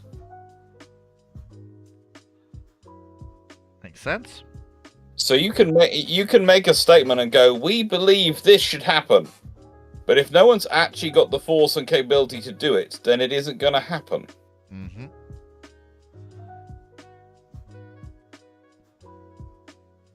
Yep. Does make sense, doesn't it? YouTube Minecraft Watch. YouTube Minecraft. Interest in it, he did. YouTube Minecraft Watcher asks, what if in 1910 France suddenly suffered a complete communist revolution? How would the world react? Well, the British are going to be sat there horrified that their major Entente partner has just basically declared, well, since it's a complete communist revolution, that will be a communist revolution with ambitions of globality, because that's what complete communism is. You revolt and then you spread. So another French Revolution with expansionist aims. Designs on world domination. The British are going to go, here we go again. And the Germans are going to go, oh, for goodness sake. And the Italians are going to sit there going, oh, good lord. And the Spanish are going to go, oh, for not again. Basically, there's going to be basically the continent's going to reverberate to the sound of, oh, not again. And then there's going to be a series of wars. Alright, it's just going to be Germany. What? Well, here's the thing, Foxo. It's important to bear in mind that the sort of nation that this France will become is the sort of nation that even the Germans are going to attempt to crush France themselves, and they're going to get a fair way into it, but they will inevitably be stopped. Because here's the thing, the French, even if cut off, are going to have enough punch to hold the Germans at a certain point, even if that does mean that Paris has fallen or is under siege at that point. Because this government's not going to give up until you crush them completely. And that's going to basically take the Germans going, guys, a little bit of a hand here, please. Which, honestly, various powers might, because A, the Belgians are probably going to go, okay, can we have the area around Calais back, please? The Italians are going to go, we'll have Piedmont back. The Spanish might make some grumblings over Spanish colonial territory, French colonial territory, and get involved. And the British will just sit there going, sell guns to all the people and supply all the people, but please, please, please, please, please let us not get involved. Ooh, French colonies, yoink. And Japan as well. I mean, Japan's going to look. To answer your question about that, Britain and Japan get involved literally to go for the colonies. Yeah, I mean, Japan's like Indochina. Japan's just there nabbing. And poor old Russia sat there going, our greatest ally has fallen to revolution. Communism is bad. On the other hand, Germany is engaged in a war in the West. And the Austrians are now defenseless. What to do? What to do? To be fair, yeah, even they're not that stupid at that point. They're probably going to go bide their time. Probably, but they might also bully the Ottomans for a minute. Yeah, actually, Oh, yeah. bully the other ones, yes, but Yeah, they're probably going to go. that's basically their weekend. That's their weekend holiday. That's their default destination if they go on a holiday trip. Yeah. And honestly, you might see the Austrians and the Russians go, okay, the rest of them are dealing with that communist French problem. Do you want to split the Ottomans in the Balkans? And, because in 1910 there's still little bits of Ottoman control left, remember? Basically, you're gonna have Balkan Wars extreme version, where the Russian Empire also Well, the only one comes down. who's basically prepared, who might defend the Ottomans, is the British. But at that point, the At British that are gonna, point. yeah, but the British are gonna go. On the one hand, Turkey falling is a problem. On the other hand, we have had direct control over the route to India for a while now, and do we really care that much? No, the main reason we worried about the Russians getting control of the Ottoman Empire is the Middle East. And Egypt, and control the Suez Canal. Yes, that's true. So expect us to join in. No, I don't really see it. That would have been something we would have done prior to the annexation of Egypt, but the need for the British to be directly involved with the protection of the Ottoman Empire becomes less and less of a thing as we consolidate. Protection of the Ottoman Empire. I wasn't saying. No, Fleet, you misremember me. You thought I was saying we'd get in to defend the Ottoman Empire. No, I said we'd get involved in it. Oh, I never see. said we'd get involved to defend the Ottoman Empire. Oh, No. I get it. I get it. No, I get it. Yeah, I'm with you. I'm with you now. We're on the same page. Yeah, because the British are going to work with Levant to protect Egypt. Yeah. But yeah, the Ottomans are going. You are so nice to the British. Yeah, the Ottomans are going down to Chinatown, and Constantinople is becoming part of the Russian Empire. The Greeks might grumble, but the Russians will go, who provided troops to help you gain your lovely Megali idea? Oh, right, it was us. Batten down and shut up. Then actually, the Greeks probably get involved and it'd be a race to Constantinople. Yeah, but the Greeks are going to get there. Yeah, and then Bulgaria's going to win that. Bulgaria's going to look and go, that's the entire Greece. Russian Black Sea Fleet. He's like, that's the entire Russian Black Sea Fleet in Constantinople. Yeah. But whoops. remember, this is pre-World War I Bulgaria. They're going to look at that and go, bet. Oh, yeah, actually, that's a good point. It is pre-World War I Bulgaria. They are going to go fight everyone. Because that's what pre-World War I Bulgaria does. It looks around, looks at overwhelming odds, cracks its knuckles, and goes, right, who wants a piece? Oh, and by the way, we are coming up, obviously, on 8 o'clock, but I am just going to very quickly say a few things quickly. So, Fleet will be running his post-Ramblings game night, as Fleet does, and I have downloaded Team Defense Fort 2, because I know people were saying, Fleet, you should download that. Now, I've never played Team Fortress 2 before, but I'm willing to try if a bunch of other people on the server are willing to try. And of course, we do have other options as well for the post-Ramblings game night. Oh, Foxo, no. Put the butter knife down. What, Ruinon? What? What? Speak your mind, man. You're not the woman. You're not on the platform now. Did you just call TF2? Did I just call TF2 what? What?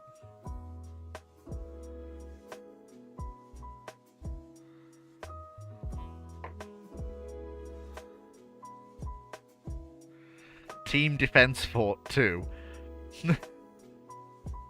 You did, but we'll leave that one side. Maybe Ruinon. Maybe it was a little bit of a giggle. Maybe it was a Freudian slip. But yeah, France is basically gutted. Although they'll probably restore the old government, which will then probably fall to a nationalist or fascist revolution because of all the territory it will have lost, and it will become something of a pariah state. So it was a communist revolution. Well, no, that Dr. Clark, that's what they've just lost. They've just had a communist revolution that caused them to lose everything, basically. Yeah, but it's France. Are you telling me the French don't buckle down on bad ideas? Eh, possibly. It failed because they weren't the right kind of communist. Yeah. Yeah, you could have a strongman communism like Stalinism seize power.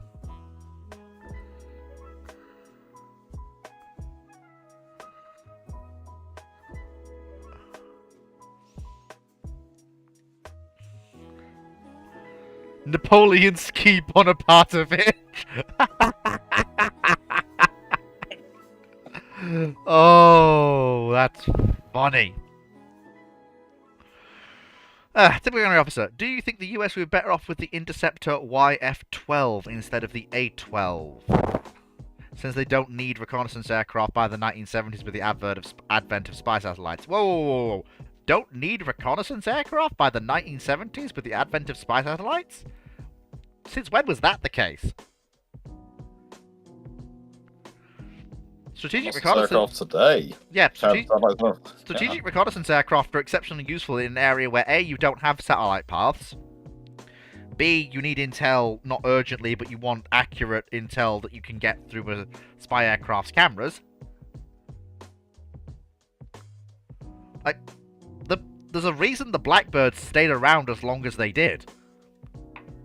Well, no. The Blackbird was different because Blackbird was largely kept around by NASA, of all things. It was retired by the USAF in 1989. Yeah. And then again, and again in 98. The thing with no, this is what I mean, though. Like, they... No, sorry, I'll let you go.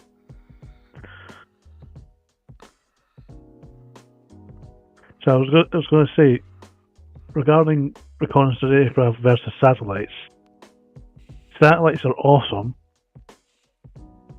but when it comes to you need photographs of this place now, it's easier to get a plane there than it is a satellite.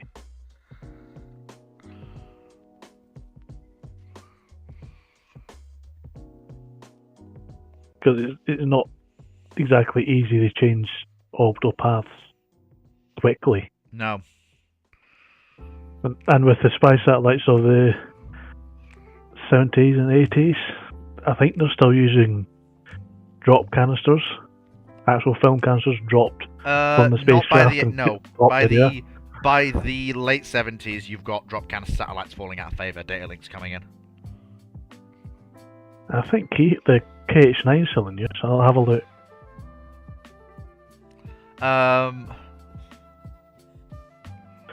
Yeah, KH-9 Hexagon was used between 71 and 86. Yeah. And that was drop canisters. SR-71 can get you pictures of a place you need pictures of now, there and back on the ground within a few hours.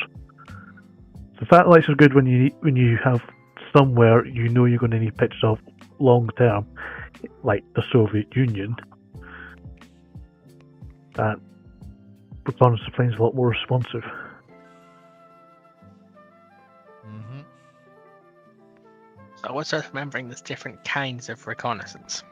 Indeed. I mean, don't forget that the U-2 still technically is in operation. They Indeed. haven't gone completely out of favour.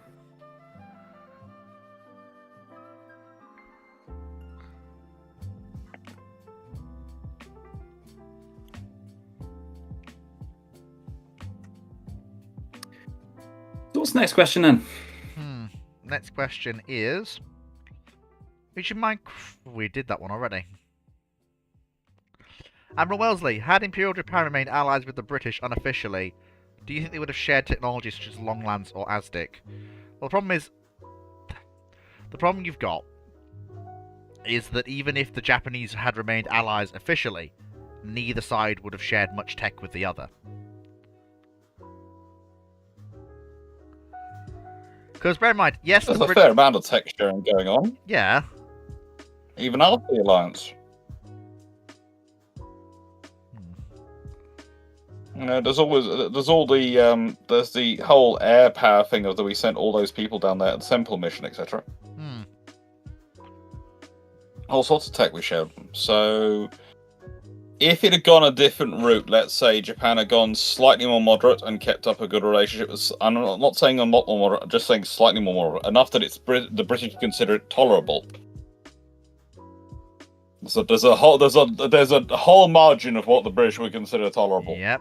And the British and Denmark have kept relationships, then yes, I could see it. I could also see that being a scenario where, come World War II, Japan allies with Britain again. Yeah, having probably... They probably would have done some adventures in China. Which puts America into a terrible position. Yeah. Yeah, apparently Yeah. they've done some adventures in China. But they won't have done But the if they actual... announce they're allying with Britain... Yeah. You'll probably see them... Manchuria was basically always going to be something that Japan was going to go for, democratic or not, because it's part of their... They need the raw materials there to fund their economy. But I can't see a more moderate Japan engaging in a full-on Sino-Japanese war. For a moderate Japan, the cost-benefit analysis just doesn't add up. It does. There are advantages to it, but again, in a nicest way, if Japan in 1939 announces they're allying with the British, that they're joining the British again. Well, when let's say when the Italians joined the war, so the British and French are fighting the Germans, and then the Italians join the war. I could see Japan at that point saying we're joining Britain, in a moderate case of because if they've kept a relationship going for that time, and that puts America in a really weird position.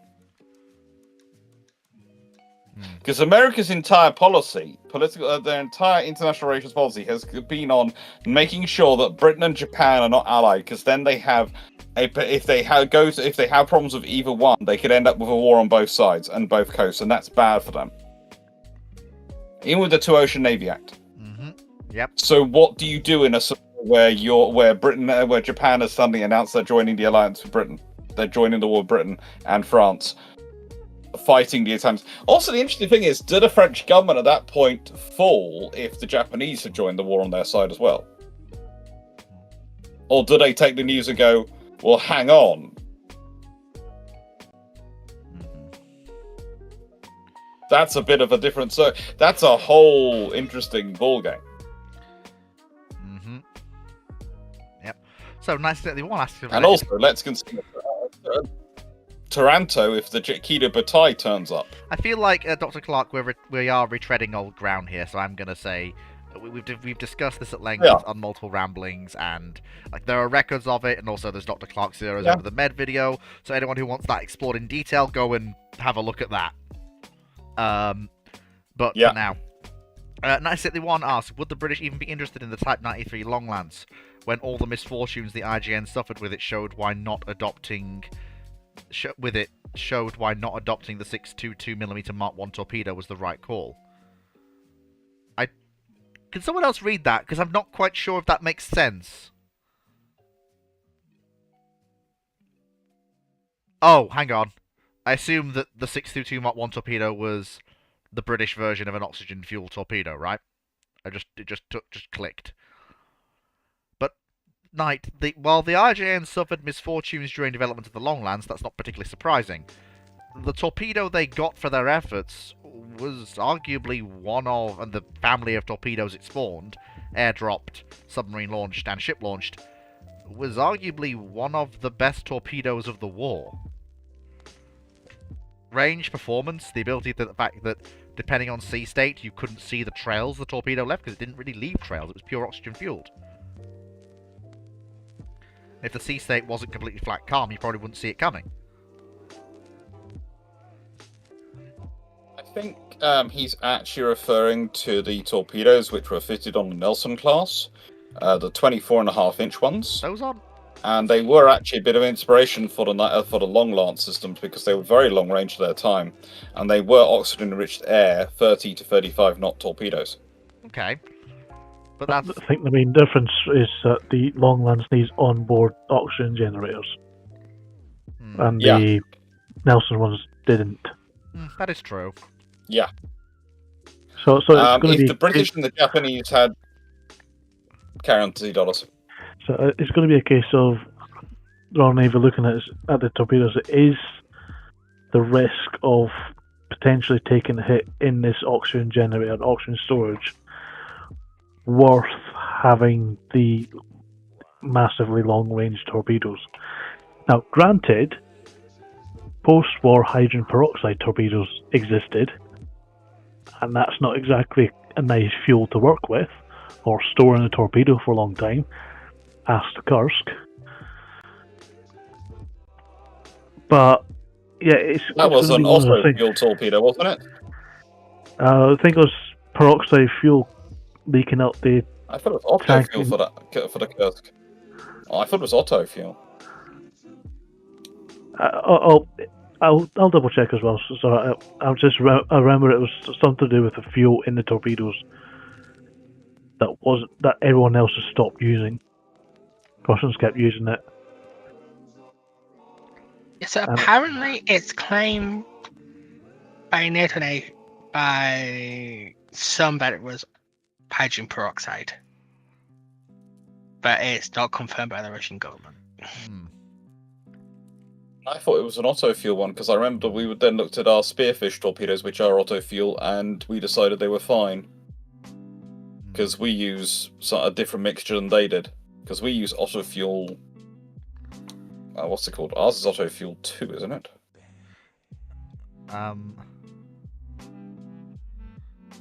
So auto-fuel 2 is a monopropellant of propylene glycol dinitrate. Again, I'm going off WikiLives because I don't have much else, but from what I can find, the Kursk torpedoes had high test peroxide.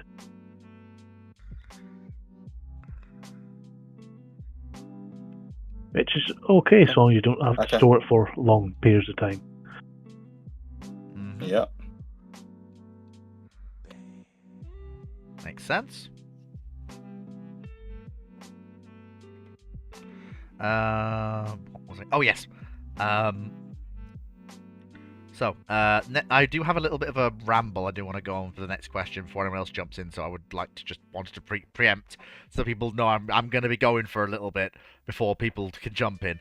So, Typical Gunnery Officer asks, do you think the US in the Cold War pre-1980s was ill-prepared for low-intensity conflict other than the Vietnam War, and with the introduction of the Rapid Deployment Force and later CENTCOM, the US would then be more prepared for low-intensity conflict in the 1980s?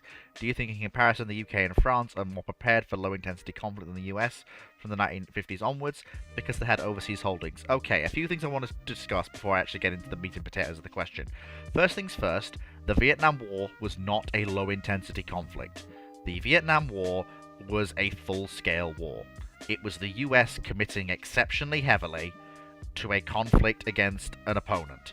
It was not a low-intensity conflict. The casualty rates among US servicemen, US aircraft, US ships and other assets were such that it's not a low-intensity conflict. It's a war. It's a proper full-on war.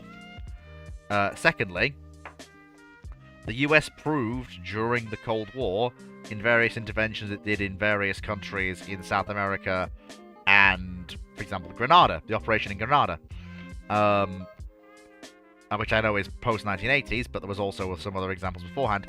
The US is perfectly capable of going in, conducting a limited-scale operation, and then withdrawing and completing its objectives. The US is perfectly fine conducting low-intensity combat operations and low-intensity conflicts. In fact, they're very good at it. The problem with Vietnam is that it's a high-intensity conflict waged in a way that's not conventional, and in an environment that's hell to fight in. The UK and France being more prepared for low-intensity conflict from the US? I mean, I don't really think so.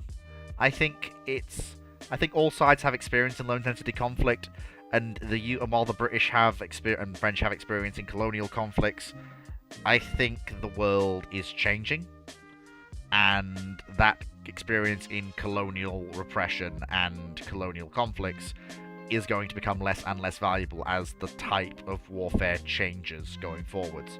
But then again, the same thing could also apply to the US as well. Has anyone else got any thoughts on that? That whole question? Yes. Okay, go on then. I'd say that there's a very good argument that the British and the French were better at low intensity conflicts because, as far as I'm aware, the British Army in the 1970s and after Malaya essentially wrote the original book on counterinsurgency. The problem was Vietnam wasn't really an insurgency. And which is... unlike Malaya, local population of North Vietnam is not exactly unsympathetic to the Viet Cong. Yeah, but I won't call the Vietnam War a low intensity conflict. No, that's the thing is that's part of the whole discussion. Like me and Fox, so I think we're all on the same page here. I agree with him on that, but it's more of stuff like the low intensity conflicts and counterinsurgency. I'd argue the British and the French are better at their experience in actually fighting it. Yeah, I mean, because hearts and minds are hearts and minds. Indeed. People don't change that much that quickly. No. And I mean, if you look at operations where the US does commit to actually doing stuff like that, the US actually gets pretty good at it. Just forget about Iraq and Afghanistan. Yeah, but remember, that was when the US had lost the institutional knowledge. If you look at Iraq 91 or operations in Grenada, they comport themselves exceptionally well. In terms of how they handle the operation and the cleanup afterwards, and the interactions between troops and civilians. But Iraq and Afghanistan post 2000, they've lost.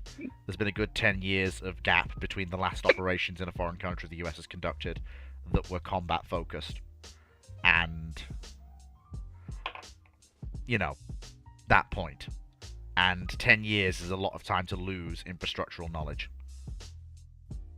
And, knowledge within an organization.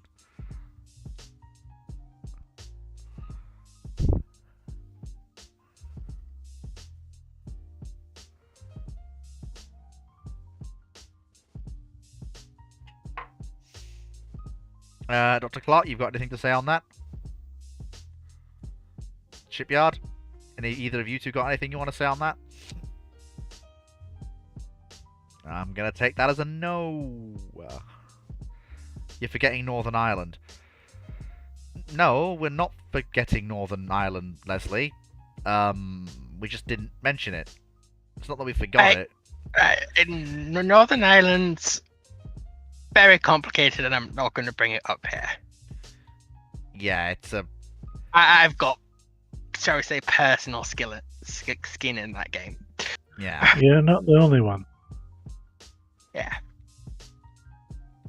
Yeah, the whole thing regarding Northern Ireland and the Troubles, it is messy. It is ridiculously messy. And I'm not even... It's also an anti-partisan operations. Yeah, it's not so much partisans against the partisans. It's weird. Yeah, it's... I don't think there's a lot of circumstances that actually come close to actually, what that are equivalent to it.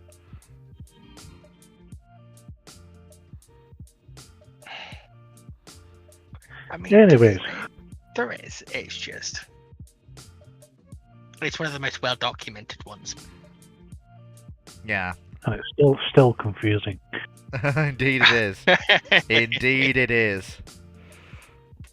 Right, so. YouTube Minecraft Watcher. What if Nelson and Rodney would have arrived from the F3 but with 16-inch guns? So that would be... They'd have to have 6 16s in 3 twins, because if you're going for an F3 with 16s, it's got to have twins. Fair, the F3 is going to have twins anyway. So 6 16s. No, in... the F3 was going to have triples. The F2 has Yep. twins. Well, if you've got an F3 with 16s, could it be done? Actual different designs. Yeah. Yes. YouTube Minecraft Watcher. What if Nelson and Rodney would have arrived at the F3 but with 16-inch guns? And he says, for weight issues, I'm thinking a similar approach to the county class and the removed armor.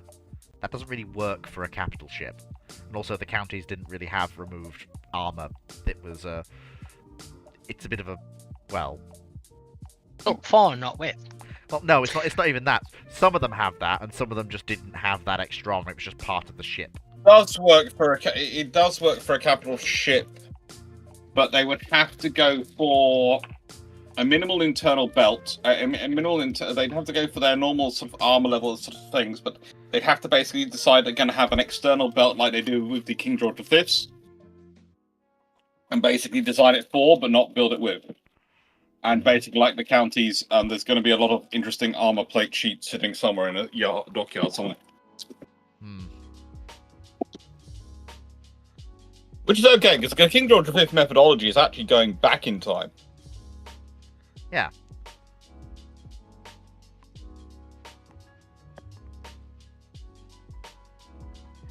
Okay. Well, yeah. Sorry, I was hungry. I went off to grab a It's alright. pack. It's alright.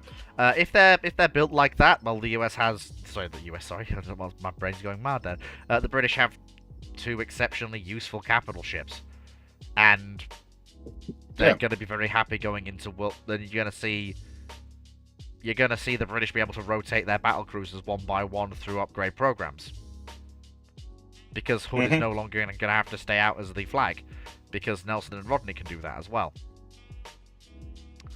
The interesting thing is what happens with Tiger. Yeah. Traditionally, she's kept around in the form she is because she's used as a backup for the battle cruisers when they need to go into free fit. Yeah, but if there's Nelson and Rodney running around, yeah, that's a point. Actually, that is a point, actually, Alex. Yeah, if Nelson and Rodney are... Which means she might get assigned as the gunner. Interesting enough, then she might get assigned to become the gunnery ship rather than Iron Duke. Possibly. Because she's got more space for it. Possibly. And you see, when they make the decision, she's still in use as a battle cruiser, whereas Iron Duke is not really any use as a battleship. True. True. Which means she's around approaching World War II, and let's be honest, that's a more interesting hull, because if you've got that, if you're Admiral Henderson sitting there with Tiger,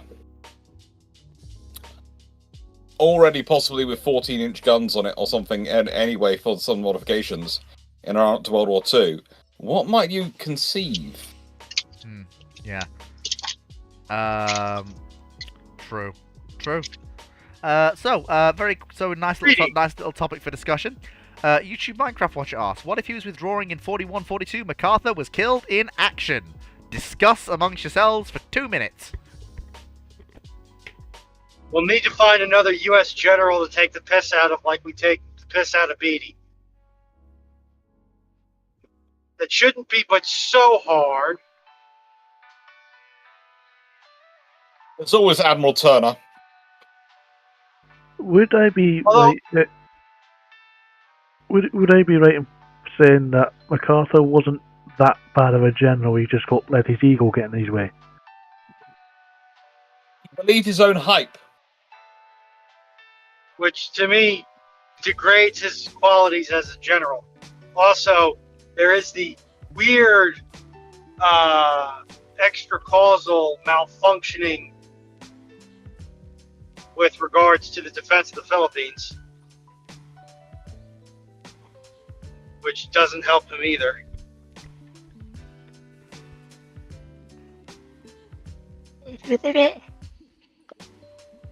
So he's not. I wouldn't say he's brilliant, but not that bad as long as he doesn't let his ego run his mouth.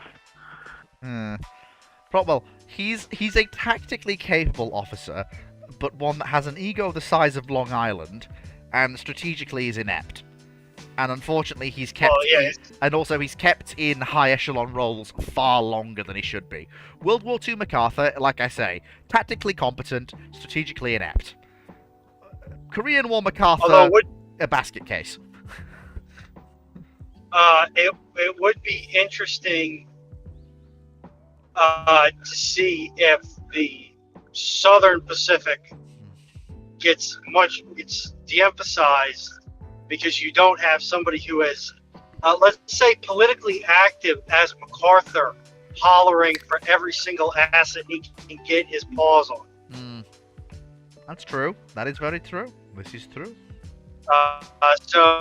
So Australia-based operations may be far more of a holding action until the Royal Navy can free up assets.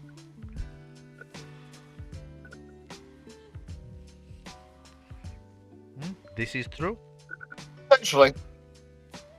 In regards to the next Also question, might mean there's a different commander for the Southeast Asia. the next question. Might mean there's an Australian put in charge. Yeah.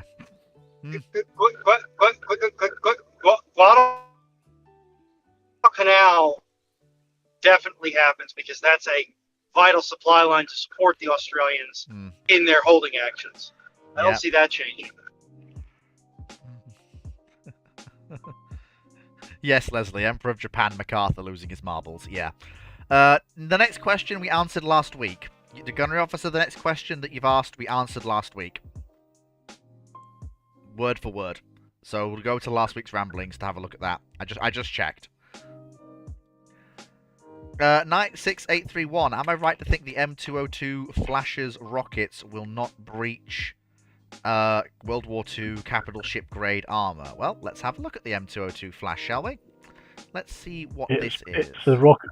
It's an incendiary rocket launcher. Oh. That's an incendiary rocket launcher. It doesn't pierce any armor. It'll be nasty if you manage to pop it through a door. The question I would have is, does it have a sufficient warhead to create sufficient spalling to be worrisome? No, it's an incendiary warhead. Oh. Yeah. No. The M202 doesn't do armor at all. It's one of those, I want to burn that person, but he's way over there. Yeah. Or I want to burn out that bunker or that house without having to get a flamethrower tank to come up and help me. I want to light that hamlet on fire, but it's all the way over there, and I'm all the way over here. Yep. Now, if you manage to pop the rocket through an open door on the battleship, that's not going to be very nice for the people inside. But it ain't going to pierce armor by itself. No. Typical gunnery officer. Oh, we answered this question as well. The one on the S-300 and the Patriot in the Cold War. We've answered that question as well. Last week. You need to remember when... have we had a question? Hey, don't look at me, mate. I just copy-paste them from one channel to the other to try and keep everybody on top of things. Yep. That's in relation to that. So, Minecraft Watcher... I feel like you owe me a halfway decent meal if I ever get over there. Yep, probably I do. At least some Greg's. Please take her to Mackey's so she can actually have a good McDonald's. Yeah, where unlike the rubbish they have in the US at McDonald's. Then give her a sausage roll while you're at it. Greg's. We're trying to feed her, not give her a religious experience. I should not have chuckled. That I want to make a joke right now, but it's so crass, I don't think I can get away with it even on Fleet's channel. Right, so... ooh. Hang on. Fleet's brains suffered a crash. Right, so, next question. Oh, but there are no more questions. We have another question, it's just not there yet. Oh, yeah. Check the archive. Yeah. Okay. Check the archive Okay. channel in the development Discord. Right. Got it. Yeah. I'm driving, so you know. YouTube kind of- Minecraft Watcher. What is your thoughts on the Dornier 335? Would you ever want to fly one? Funny, fast, twin-engine boy. No, I would never ever want to fly one. Is that the one with that was a push pull, or was Yes. that the asymmetric one? The one that was a push-pull. That's push pull with an I'd injector. fly that in a heartbeat. That was the one that had to eject the vertical stabilizer And the rear. pusher prop. Yeah. And you still had an Yeah, ejector I- seat. If I could get qualified on that aircraft, I'd fly it. Same. YouTube Minecraft Watcher asks, what if Russia in 1905 suffered a 1917 level revolution? What would the world do next? In brackets, Eastern Europe is probably going independent. No. Eastern Europe ain't going independent, because the first thing a Russia that's had a revolution does is it looks to consolidate its former territory. Russia that's communist Hasn't is got the still... infrastructure in place to do it. Russia is still Russia... As It doesn't matter what flavor of Russia... Think about how much. No, think about how much infrastructure gets built between 1905 and 1914 Yes. by the Russians. That's true. Think about how much isn't there, and think about how you're going to maneuver those forces to those places, whereas those places actually do have quite good internal infrastructure. There's enough there that they can conduct the campaigns. It's not nearly as drastic as you're thinking it is, Dr. Clark. Latvia, Lithuania, and Estonia are going independent, and I'm fairly sure Yeah, they Ukraine is going to be interesting. Poland is probably going to manage to get it. Belarus, Too close to Russian Probably not. heartland. Yeah, Belarus and Ukraine. no,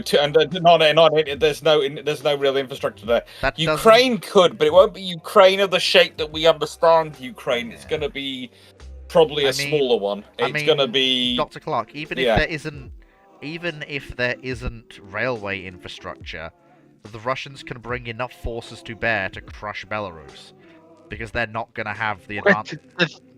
That's what Well, yeah, but Belarus wouldn't go independent anyway because Yeah. Belarus has got basically Oh, I nothing see there what at you that mean. point Yeah, to that's go right. I independent get it. with. I get it. Yeah, we're on the same page. But yeah, Ukraine. I would.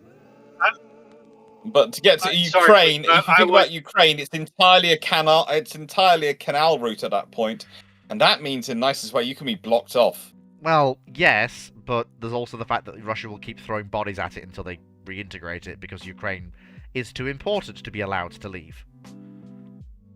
Funny that. To quote Yeah, but there's a problem with doing that. to mangle a statement from one of my professors who was a retired U.S. diplomat, Russia's been invaded enough times by land that they really like having a buffer zone between what they consider prime Russia and Russia minus. Someone been watching a certain YouTuber called Amagraphy. That sounds awfully familiar to what I've heard. But yes, like I say, I think the Baltic states have enough clouts to break away. If there is no Romanov, Finland's also breaking away because that's only held in personal union. And if there is no Romanov ruling both it and Russia, Finland breaks away. So that's not surprising. And the Finns will have the clout to defend it. So Finland and the Baltic states is a given. The communists will consolidate basically everything that is, as they did historically. They'll consolidate Belarus, they'll consolidate Ukraine. How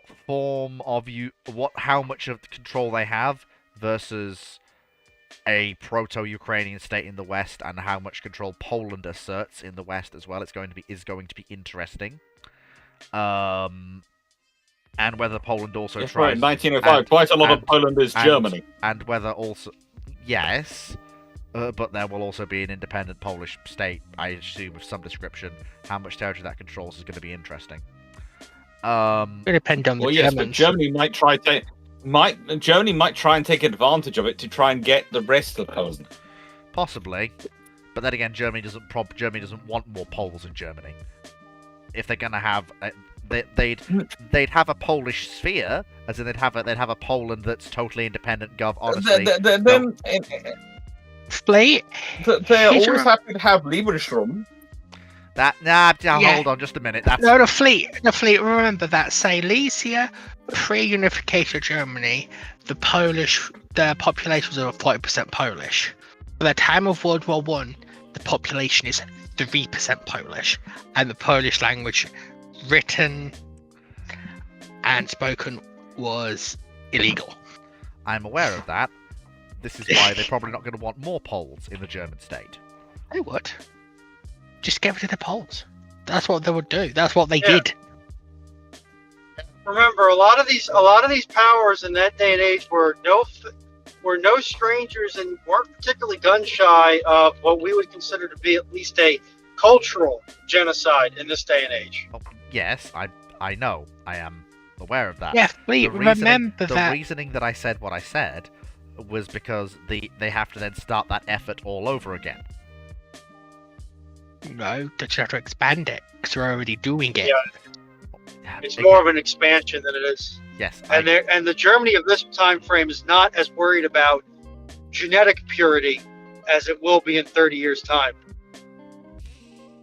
yeah, I know that. That's not. It's also about the fact that they will have to control. Well, basically, I think they're going to wait to see what happens if the Poles successfully rebel against the Russians. There will probably be. The Germans flatten them. I'm not sure. Because bear in mind, Vistula is some of the best farmland in the bloody continent. Germany, who's a country that has issues with food supply. it's possible, but they could also Yeah. have them as a, You don't have to be a brainiac to figure out what they'll do there. Is Bismarck still in play in 1905? No, Or he's has he long been gone. ousted? He's long gone. Okay. But I also think you're kind of all overestimating the fact that a Poland that's working with Germany is much better, is a nicer, easier thing to manage than a Poland that you're having to basically keep down by force of arms and Germanify. They can do it, and it may be a gradual process that they might integrate Poland more and more closely into Germany gradually, but I can't see an outright flattening of the Poles at this point. Perhaps Well, later down the Germans would line. have to. In the nicest way, Fleet, you do seem to have a chronic tendency to underestimate how petty, vicious, and stupid national governments can be. It's not even that. It's whenever the I think Polish started basically a revolting nice in Russia, person. the Polish in Germany started revolting. It's nice. Every group does need an idealist, but maybe I'm just too cynical. I don't know what that makes Dr. Clark, but maybe I'm just too cynical. I love the way that Runon thinks she's more cynical than I am. Yeah. That statement was meant to indicate that if I'm cynical, I don't know what that makes you, Dr. Clark. I.e., you are more cynical. But, I spend my life dealing with these people. the Oh, national governments are idiot proto-historians that you're attempting to groom into bigger historians.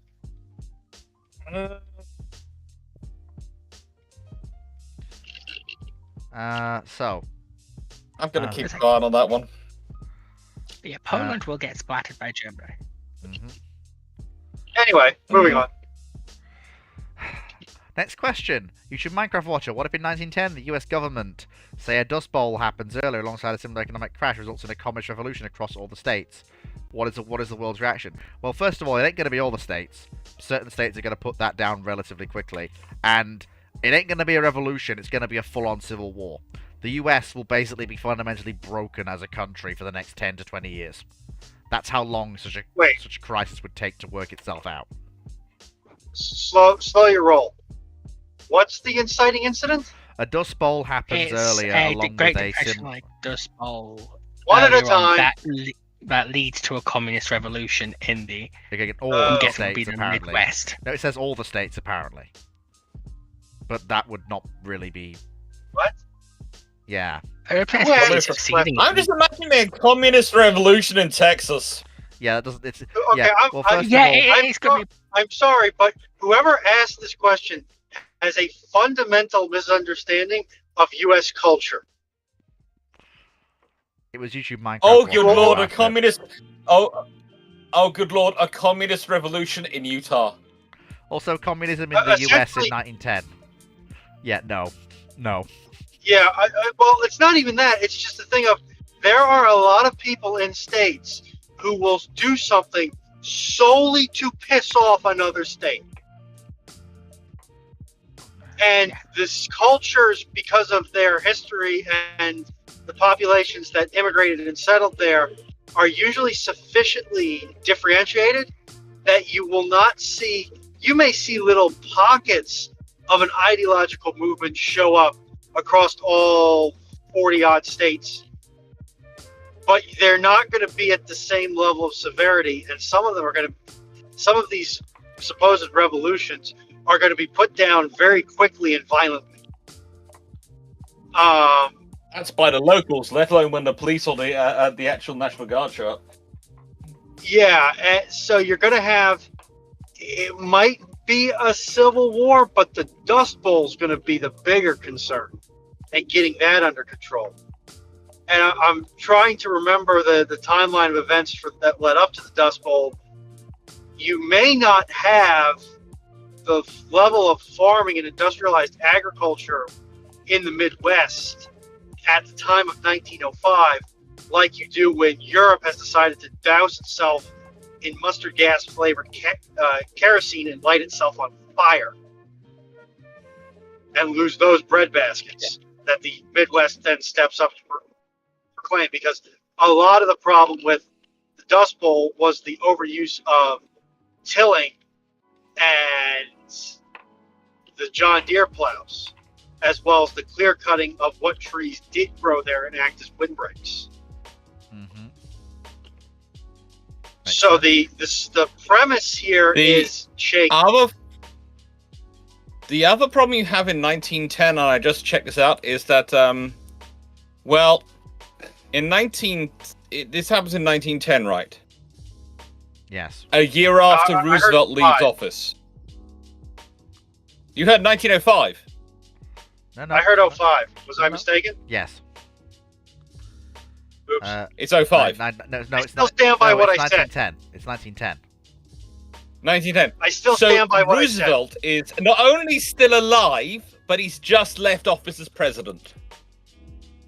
And you want to have a communist revolution in America. Good luck. Admittedly, Taft is now president, so honestly, frankly, you will have a chance because you have an actual Better active luck. president. But also, in the nicest way, that means Roosevelt is free to lead the Rough Riders himself to put you down. Again. Yeah. I love how people ignore the don't block driveway signs by blocking the driveway.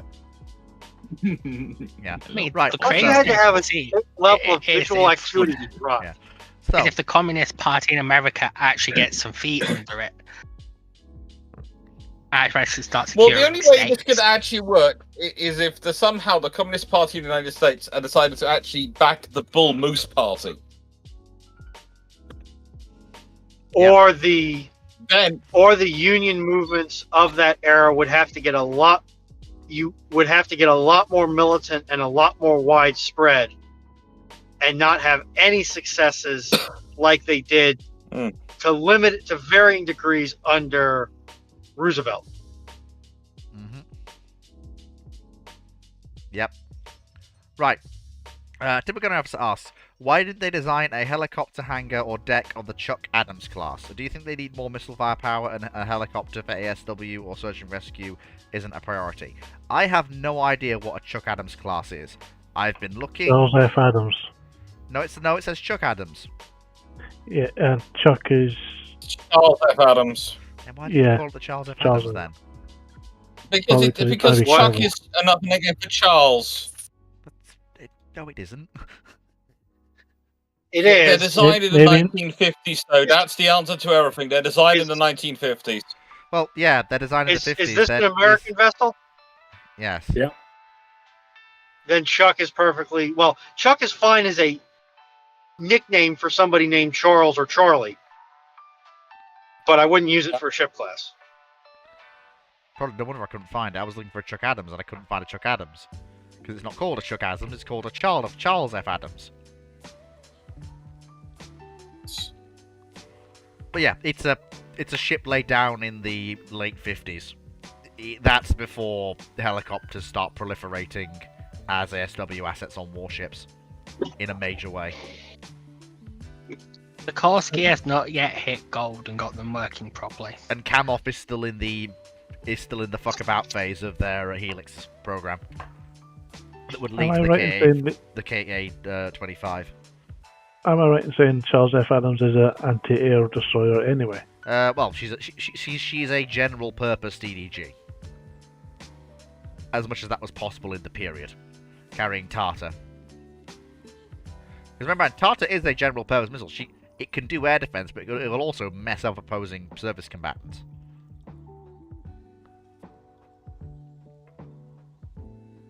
No, yeah, that's because we made up for precision by copious quantities of explosives.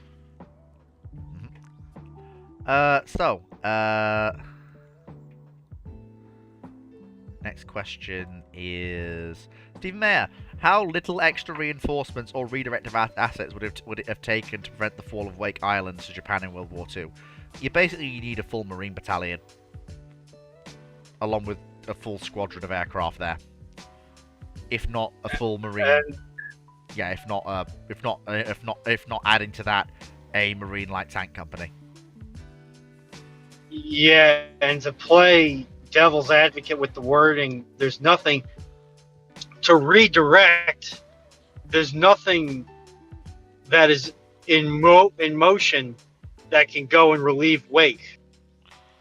Or can be sent to Wake prior to the outbreak of war. Yeah, I mean, to me, that's less of a redirect. Well, it says little extra and more of a deployment. Yeah. Yeah, a deployment or a reinforcement. But even then, you don't have the escorts. You don't have the surface assets to escort that convoy in because of how badly worked over Pearl is, plus needing to escort what is now your only striking force. Yeah. It's really not worthwhile. It's really not. I know it sounds weird, but that's the calculus you've got to make in war. Sometimes you've got to make that call. I mean, worthwhile 6 of one, half dozen of the other. It's just mainly you just don't have the assets that you can flex out there, to my knowledge. Yeah. Or you're going to have to really contort yourself to flex something out there. No, but you get what I mean, though, Ruinon. It's like it's one of those things they had to make a choice. Yeah, well, I'm just saying to have Wake as a forward base isn't useless, especially for seaplanes and the like. But yeah, just don't have the assets.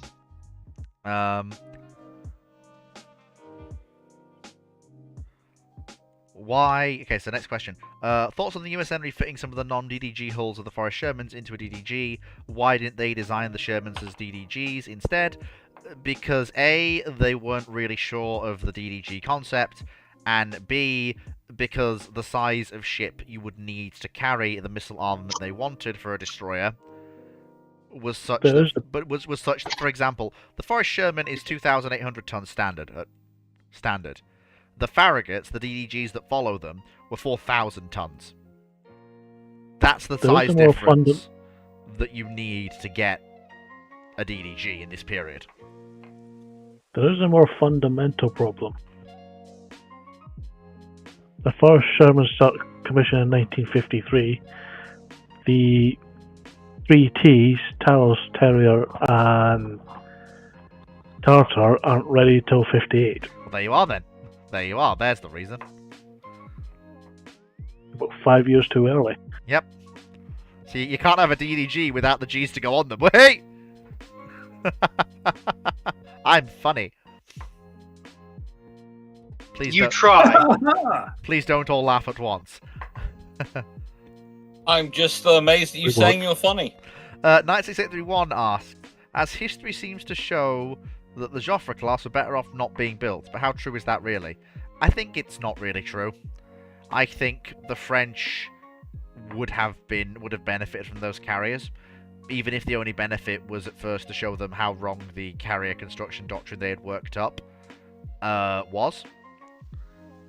And bear in mind, with the things that really need changing on the Joffres is the arrangement of their arresting hooks. Like, they can work around the lift placement. It's not actually a problem on the Joffres. They can work around that. Because they have adopted standard lift sizes now, rather than the 3 different sizes of lift they had on Bern. And they can get around the midships arresting wire arrangement by rearranging it. And building the Joffres gives them 2 modern carriers. Which... And more so than... Go on. Go ahead, Fleet. No, you first.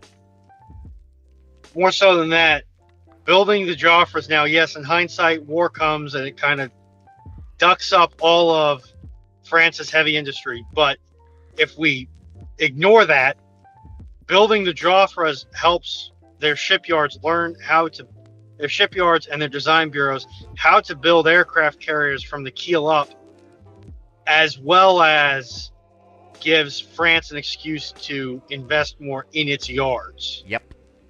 That's about the long and the short. And while as the greater bilge pumps, Bruges ships, ship-shaped conglomerate has gone on and on about how Paris never spends more than exactly the amount of money they need to build whatever ship they're trying to build, and sometimes not even that. Any upgrade to those yards is going to be beneficial. Indeed. Typical gunnery officer asks, in terms of the armament on the Oliver Hazard Perret, why didn't they carry Azaroks in the missile magazine? The Mark 13 launcher isn't compatible, and do you think they can use the 76mm gun as a point defense weapon? To answer the questions in reverse order, yes, they can use the 76 as a point defense weapon. It's part of the reason why it's there. The Mark 13 isn't compatible with Azarok? No, it isn't. And why didn't they carry Azaroks? Because the OHPs carried 2 helos in their hangar. And a decent magazine of torpedoes for them, along with carrying organic torpedoes themselves. The OHP's objective was to reach out with their helos and touch the submarine that way.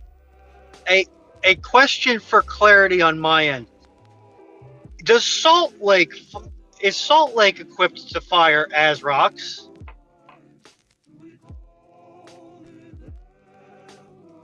I think it's Salt Lake. I hope it's Salt Lake. Which one? That's the converted Cleveland. That's a museum ship up in Buffalo. Have a look. Because if Azrock is the form factor that I'm thinking it is, that missile's larger than a 15-passenger van. The OHPs are not that big. So if you fitted them to take Azrock, they wouldn't be able to take many. You're thinking of Talos. Going off the wiki lies again, because again, nothing else. Azrock's smaller than a harpoon. Oh. But I don't think Mark 13 can take Azarok. It's not designed for it. No, and Azrock's not designed for rail launch. It's for box launch. So unless you find somewhere on an OHP to stick the box launcher, which I don't know where you could find somewhere, without losing another capability. Yeah. Then, what would you rather have, Azrock or a Helo? I'll take 2 helos for 500. I'll take 2 helos with airdrop torpedoes and sonar buoys, please. Yes, thank you. Bone Meal Boy, I'm gonna answer these 2 questions together because it's a nice way to wrap up quickly. So, Bone Meal Boy, what would need to happen for Ukraine to survive in 1919, and what would need to happen for the Caucasus states to survive in 1919? Even the Whites winning doesn't really help them because the Whites will crush them, even if the Reds won't. I suppose you would basically need the Russian Civil War to peter out to a stalemate, with both Whites and the Reds in control of significant parts of Russia, because that's the only way in which whatever winner of the conflict doesn't turn around and slap the secession states back into Russia proper. Because if either side wins the conflict, the breakaways will be brought back into the fold. So let's go through Or you need a three-way split. Well, Ukraine needs to fundamentally. Because you're thinking about... Sorry, Fox, carry on. It's only, before we even talk about Russia, we've got to establish that these breakaway states have to immediately not fall into infighting. Just take Ukraine, for example. yeah. When the Red Army first marches in, Ukraine's in the middle of a four-way civil war between the Provisional Republic, the Hetmanate, the Red Army. There's a communist uprising in Ukraine, and you got the Ukrainian anarchists. hmm As far as I'm aware, the rest of the Caucasus states are in similar positions. So before we even start worrying about Russia, you've got to not have the secessionist states implode into civil war. Anyway, you were saying? But yes, I think that's a good thing to start with. So you got all the Caucasus states as well need to not fight each other. With them, it's not so much civil war as don't fight each other. Focus on the threat that's not, each other. Like, either of the two Russias. Or just try and stop the Thunderdome between Armenia, Georgia, and Azerbaijan. Yes. But even if you overcome that, I still think you do need to have a frozen civil war for them not to die. Because despite even if they're not infighting, resisting either the Soviet Union or the Whites is not really possible. The Poles only just managed it, and they were far better equipped and motivated than some of these states are. But the Poles visited the Red Army after it had rebuilt and massed out after the Civil War. Yeah. I remember the First Soviet-Polish War is mid-20s. Yeah. I mean, for the Caucasus, as long as I just talk about Georgia, Armenia, and Azerbaijan, if you can stop them in fighting, you've got defensible terrain, and the Russians only have two ways across the Caucasus Mountains. The Polish-Soviet War was 1919 to 1921. Am I getting them mixed up? Except I thought you were thinking about the later one. No, there is Which no was, later one. There's... I'll get my dates mixed up then. Apologies. Yeah, so this is the thing. I think, the thing is, if you've got an independent Ukraine that isn't tearing itself apart, then I think their survival is guaranteed, because Ukraine and Poland will basically look at each other and go, you hate Russia? Yep. You hate Russia? Yep. They're coming for our territory? Yep. You're next? Yep. Right, okay. The issue is that Poland and Ukraine hate each other. Well, yes. More or less than they hate Russia. I mean...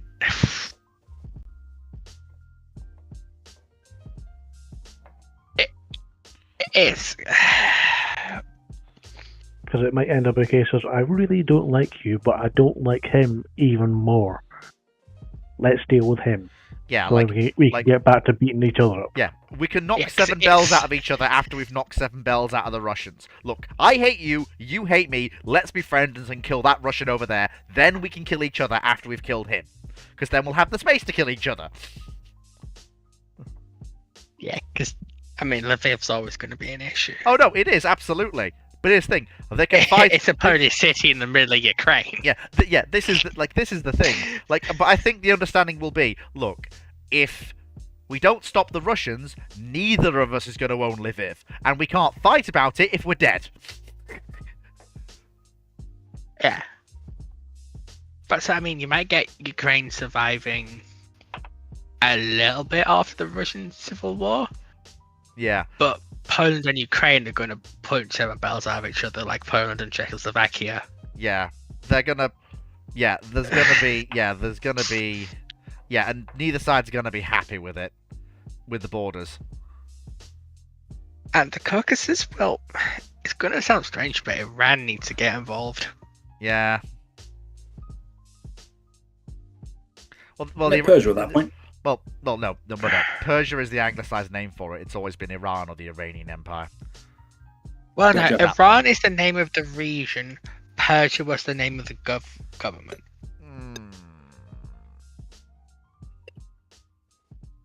Oh, that was up.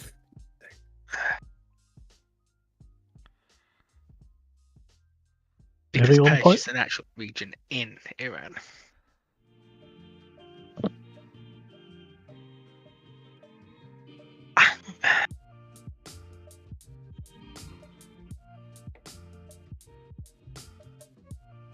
Also, I would just take the Caucasus states as being Georgia, Armenia, and Azerbaijan.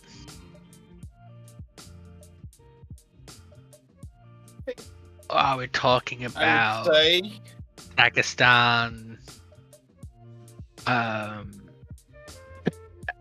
Alana, and Chechnya and the like?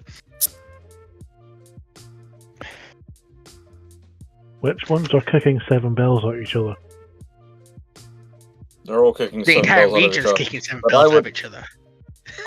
I would add, and this is probably going to get me into trouble, but I would add, there is another option for Poland and Poland and Ukraine, other than war with each other, or to sort the problems out. And there is actually perhaps the only scenario where they actually come together and actually can survive this mutually. Under this circumstance. In state? Poland, Ukrainian Commonwealth. No, that's never going to happen. There's It too much. might. There's too much. Like if both states are still extant, like I've just been looking into this and I'm actually realizing, no, Fleet, you're actually talking silly. There is actually too much bad blood between the two states if they're both intact for them to actually come together. Even as big a threat as Russia is, there's too much bad blood. Even a Commonwealth will be seen as, even if it is actually equal and there are checks and balances, the Ukrainians will still see it as annexation by another power, even if it is Both as- completely fair. Both are very ultra-nationalist at this point. Yep. And both have separate churches that have a lot of power in society. And those churches hate each other.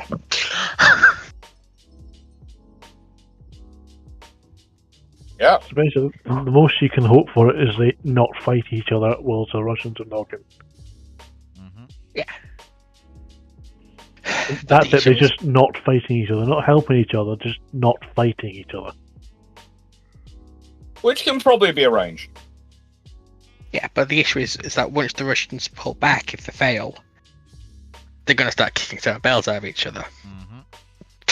Oh, that's fine, so long as the Which Russians means are they're not fighting getting... then in high tier and high skills. They'll be constantly investing in new armed forces. But the interesting part would be, would you get then again, the Czechs have the same issue because of Ruthenia, but the Czechs and the Ukrainians teaming up to try and bully the Poles. Because the Czechs and the Poles are also beating the hell out of each other at this point. Yeah, it's one of those things where it's gonna be interesting. The Poles are also beating the Lithuanians as well. We're certainly living in interesting times. Mm-hmm.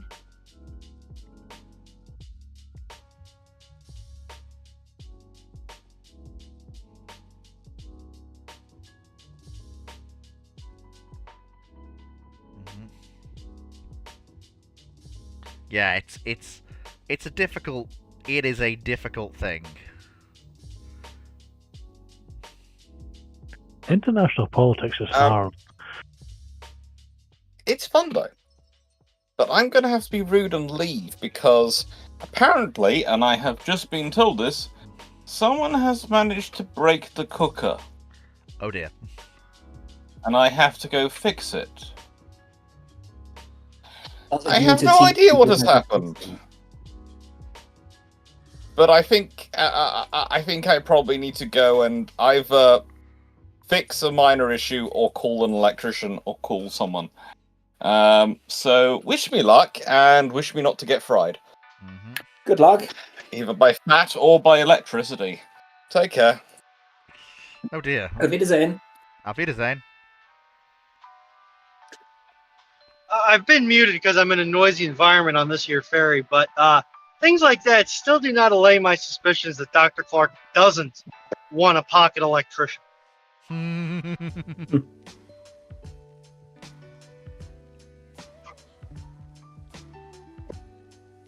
I've got some cool information from my side. God. I finally finished my model ship. After 6 months of work. Wait, so the shipyard, it's now a shipyard. Excellent. Yes. Excellent, excellent, excellent. Fantastic. So, with those questions finished off, I think we've actually wrapped everything up, I believe. Yeah, one yes, question we for have. shipyard, okay? Shipyard, how are baby ships made? No, stop it. You Do get it. some steel. Do it! Do it!